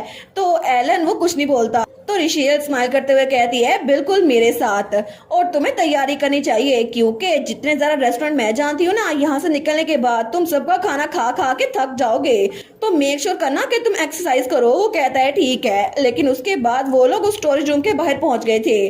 तो रिशेल कहती है मैं जिस इंसान से आपको इंट्रोड्यूस करवाना चाहती हूँ वो अंदर है, लेकिन तभी रिशेल की नजर वहाँ किचन में पड़ती है तो वहाँ पर किसी की डेड बॉडी पड़ी हुई थी। तो रिशेल और एलन दोनों वहाँ देखते हैं। तो एलन कहता है मुझे लगता है हमें अंदर जाने से पहले इसको कवर अप करना चाहिए। रिशेल सोचती है मैं जब किचन में पहुंची थी मुझे किसी की चीख सुनाई दी थी, मुझे लगता है अगर मैं पहले पहुंची होती क्या मैं इस इंसान को बचा पाती। लेकिन तब वो अपनी जैकेट उतारती है। वो सोचती है अगर मुझे शेफ की वीकनेस पहले पता चल गई होती तो शायद ये इंसान जिंदा होता। तो एलन कहता है टीचर आखिर क्या हुआ है। तो एलन कहता है क्या आप इस इंसान को जानती हैं। लेकिन हमारी हीरोइन सोचती है मुझे लगा था कि मुझे इसकी आवाज जानी पहचानी लग रही है, क्या मैं इसे जानती हूँ। नहीं, ऐसा हो ही नहीं सकता कि मैं ना जानती हूँ, क्योंकि मैंने इसका फेस बहुत बार देखा है और हमने बहुत लंबे अरसे पहले बात की थी। तो तब रिशेल उसको बहुत ज़्यादा बुरा लग रहा था। वो सोचती है शेफ का खाना, जो इंसान इसके सामने लेटा हुआ है, नहीं ये वही है, वही मेड जिससे मैंने बात की थी, जिसको मैं बहुत लंबे अरसे ढूंढ रही थी, लेकिन वो यहाँ पर है, बैकी डस्टिन, वही मेड जिसने मेरे कमरे में रोज रखा था। तो हमारी हीरोइन उसने लैंप उठा लिया था। वो सोचती है मैंने मास्टर एलन के साथ भी इसको कंफर्म किया, लेकिन क्या सच में उसे ऐसे मरना जरूरी था। और तब वो वहां पर बैकी डस्टिन के पास आती है और उसकी आंखें बंद कर देती है। वो सोचती है इसकी बॉडी अभी भी वार्म लग रही है, मतलब थोड़ी देर पहले इसकी जान गई है। और तब हमारा एलन और हमारी हीरोइन दोनों उसके सामने थे। तो हमारी हीरोइन सोचती है क्या ये सिर्फ एक कोइंसिडेंस था कि बैकी डस्टिन जो कि बहुत हफ्तों से गायब थी, अचानक से उसकी जान मेरी आंखों के सामने इसी वक्त गई है जब मैं किचन में पहुंची थी। तो तब एलन भी अपनी जैकेट उतारता है और बैकी डस्टिन के ऊपर पहना देता है। हमारी सोचती है ये तो बिल्कुल ऐसा है जैसे कोई चाहता था कि मैं इसकी मौत अपनी आंखों के सामने देखूं। लेकिन तब एलन और रिशेल दोनों अपनी आंखें बंद कर लेते हैं। हमारी सोचती है ये तो बिल्कुल एक वार्निंग है, जैसे हमें एक वार्निंग मिली हो कि ये सब कुछ जो कुछ हो रहा है उसको पता है कि हम लोग क्या करते फिर रहे हैं। वो कहती है चले चलते हैं मास्टर एलन। तो एलन कहता है जी। और उसके बाद वो लोग उस कमरे के बाहर एक बार फिर से पहुंच गए थे। हमारी हीरोइन दरवाजा खोलते हुए कहती है मास्टर एलन मुझे आपको वहां जाने से पहले एक चीज बतानी है। असल में जब आप अंदर जाएंगे ना तो बहुत तरह का मीट वहां पे लटक रहा होगा और उन सब में, तो एलन वो उसकी बात काटते हुए कहता है मुझे थोड़ा सा आइडिया है कि वहां पर क्या हो सकता है। ठीक है चलो अंदर चलते हैं। और तभी दोनों दरवाजा खोलते हैं और तब वो सारे मीट के दरमियान से गुजर के आगे बढ़े थे और इस बार रिशेल के हाथ में लैंप भी था। तो तब वो लोग एक जगह पे रुके थे। रिशेल सोचती है इसके आगे, तो वो कहती है मास्टर एलन। तो एलन वो उसके सर पे हाथ रखता है उसको बचाने के लिए। वो कहता है क्या हमें और भी अंदर जाना होगा।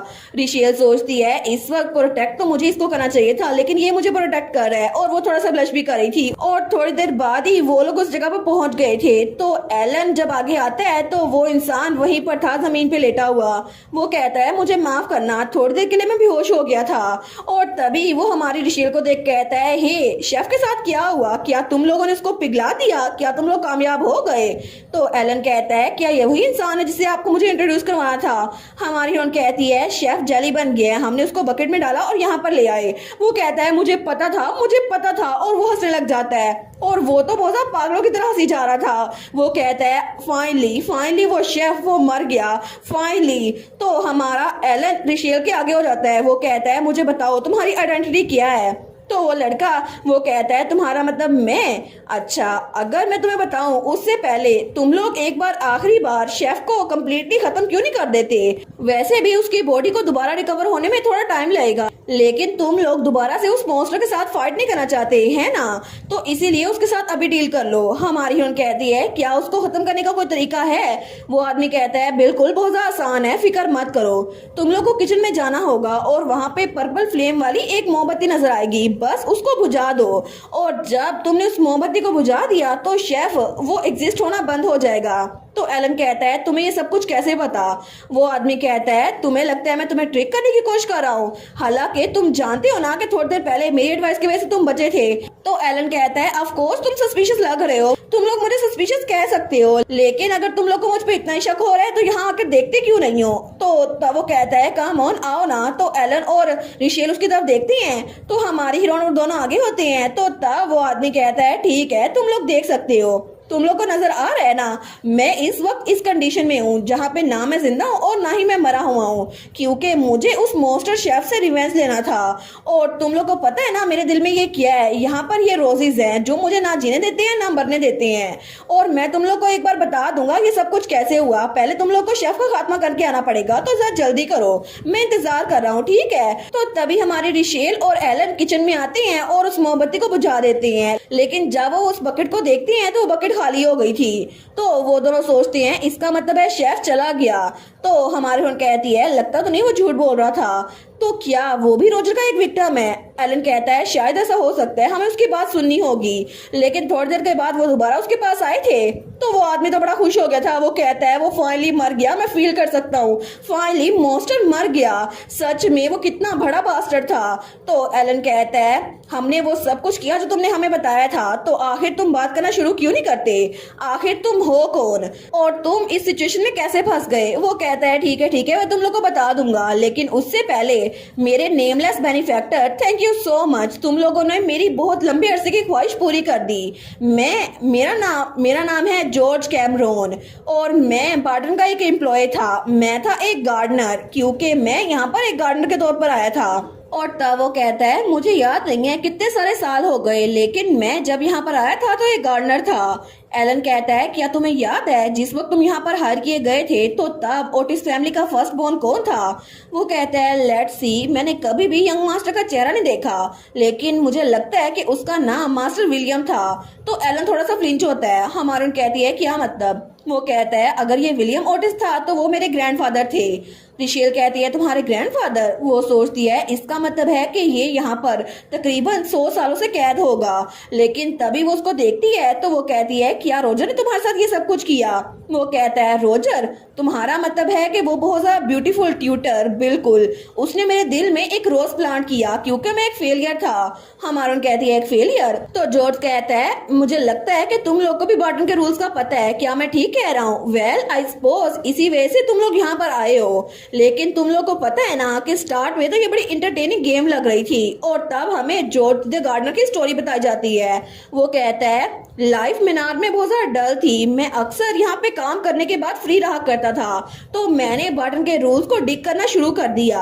मैं तो 4th फ्लोर की सीढ़ियों के पास भटका करता था और कभी कभार 5th गार्डन के आसपास भी भटका करता था, इसी वजह से इस तरह मैं किचन में आ गया। लेकिन जब मैं यहाँ पर आया तो तब देखो मुझे कौन मिला। जैसे उसने दरवाजा खोला था तो वहाँ पे रोजर खड़ा था। तो रोजर कहता है मैं तुम्हारी हिम्मत की दाद देता हूँ कि तुम क्यूरस होकर इतनी दूर आ गए, लेकिन तुम आखिर में बिल्कुल फेल हो चुके हो। और उसी वक्त रोजर चुटकी बजाता है और उसके दिल में एक फ्लावर उगाया था। वो कहता है अब तुम्हें अपनी क्यूरियोसिटी की प्राइस पे करनी पड़ेगी। लेकिन तब जॉर्ज बहुत ज्यादा चिल्ला रहा था और उसकी पूरी की पूरी बॉडी में वो रोजेस फैल गए थे। वो कहता है जब मेरी आंखें खुली तो मेरे चेस्ट में एक रोज ब्लूम हो गया था और इसी तरह ये कहानी चलती रही। मैं तब से लेकर अब तक यहाँ हूँ, मुझे नहीं पता कितना सारा टाइम गुजर गया है, लेकिन जैसा भी हो मैं कभी भी मरता नहीं हूँ ना ही बूढ़ा होता हूँ। मैं तो बिल्कुल वैसे स्टेट में हूँ जैसे रोजर ने मेरे दिल में ये रोज उगाया था ना, बिल्कुल वैसे ही। क्या तुम इसे देख सकती हो? यहाँ पर मेरी बॉडी में सिंगल स्कार भी नहीं है, ये बिल्कुल स्मूथ है। और पता नहीं ऐसा क्यों है, मुझे बताओ आखिर ऐसा क्यों है। क्योंकि वो शेफ बार बार मेरी बॉडी खाता रहता था, फिर भी इसके बावजूद भी मेरी बॉडी दोबारा से रीजनरेट हो जाती थी। मैं शेफ की स्पेशलिटी था, मेरा मांस कभी भी गलता सड़ता नहीं था, हमेशा फ्रेश रहता था। और तब वो पागलों की तरह हंसते हुए कहता है चाहे वो मुझे जितना मर्जी खाता रहे मैं हमेशा रीजनरेट हो जाता था, लेकिन उसने मेरी जिंदगी तबाह कर दी। हमारी बहन उसको देखती है, वो सोचती है ये कितना घटिया है, उसने कितना घटिया काम किया सिर्फ इसीलिए क्योंकि कोई उसका सीक्रेट पता करने वाला था। तो जॉर्ज कहता है मैं चाहता था मैं पागल हो जाऊं, लेकिन फिर भी उसने ये भी मना कर दिया। जो रोज मेरे दिल में इंजेक्ट किया गया है ना, उसकी वजह से मैं कभी भी पागल नहीं हो सकता था, मुझे ये सब कुछ अपने होशोहवास में देखना पड़ता था। तो हमारी बहन सोचती है आखिर कोई इतनी नफरत कैसे कर सकता है, किसके साथ ऐसा कैसे कर सकता है। और तब वो सोचती है इसने मुझे मरने से बचाया, लेकिन फिर भी आखिर इसके साथ ये सब कुछ क्यों हुआ। तो वो जॉर्ज गार्डनर चिल्लाते हुए कहता है आखिर क्यों, उसने मेरे साथ क्यों ऐसे किया, मैंने क्या क्या गलत किया था? वो तो बहुत चिल्ला रहा था। तो तभी हमारी हीरोइन एलन का हाथ पकड़ लेती है। तो एलन भी उसका हाथ पकड़ रहा था। वो कहता है मैं कभी भी पागल नहीं हुआ, लेकिन मुझे इस हेल से एस्केप करना था। मैं बार बार दिल में ये ख्वाहिश रखता था कि किसी तरह उस शेफ को मार डालूं, और तब मैंने देखा कि वो ब्यूटीफुल ट्यूटर शेफ को टेम कर रहा था। हमारून कहती है क्या उसको टेम कर रहा था? वो कहता है हाँ, एक दिन जब मैंने थोड़ा सा रास्ता खुला हुआ देखा तो तब मैंने देखा कि वो ट्यूटर हाथ में एक फ्लेम पकड़े हुए था, वही पर्पल फ्लेम जिसको उसने थोड़ा सा बुझाया तो वो हेड शेफ वो बिल्कुल पिघल सा गया। लेकिन उसके बाद वो कुछ दिनों में नॉर्मल हो गया, लेकिन मेरे हाथ और पांव बंधे हुए हैं, इसकी वजह से मैं खुद कुछ नहीं कर सकता था। तो मैं इंतजार करा था कि आखिर में कोई आए यहाँ पर जो मेरा बदला ले सके, और फिर मुझे तुम लोग मिल गए। तो तब एलन उसकी तरफ देखता है। वो कहता है क्या हम तुम्हारी हेल्प कर सकते हैं? तो जॉर्ज वो गार्डनर कहता है मेरे लिए बिल्कुल, मेरी एक आखिरी ख्वाहिश है। मैं चाहता हूँ कि मैं इस ख्वाहिश को पूरा करूँ। तो अगर तुम लोग ये कर सकते हो तो प्लीज प्लीज मेरी जान ले लो, प्लीज मुझे मरने दो, क्योंकि मैं मजीद इस दुनिया में ऐसे नहीं रह सकता। तो रिशेल एलन का हाथ पकड़ती है। वो कहता है तुम लोगों को ज्यादा नहीं करना होगा, तुम लोगों को बस मेरे दिल से ये रोज निकालना होगा। मैं पूरी यकीन हूँ जैसे तुम लोगों ने ये रोज निकाला सब कुछ खत्म हो जाएगा, मेरी पूरी लाइफ ये कर्स सब कुछ खत्म हो जाएगा, मुझे मरना होगा। तो हमारी हीरोइन सोचती है यही सब कुछ मुझे एलन ने भी कहा था। तो तब वो उनकी तरफ देखते हैं। वो कहता है वेल ये इतना भी अनप्लेजेंट नहीं होगा, तुम लोग को जरूर कुछ बुरा लग रहा होगा ना, लेकिन तुम लोग को लगता होगा तुम लोग मर्डर कर रहे हो, ऐसा कुछ भी नहीं है। तुम लोग मेरी हेल्प करोगे, प्लीज मेरी हेल्प करो, मैं सच में इसको खत्म करना चाहता हूँ। पता नहीं मैंने तो साल भी गिना बंद कर दिए हैं, कितने सारे साल हो गए हैं, मेरे लिए तो डेथ बहुत सा ग्रेटेस्ट गिफ्ट होगा, प्लीज मेरे लिए कर दो।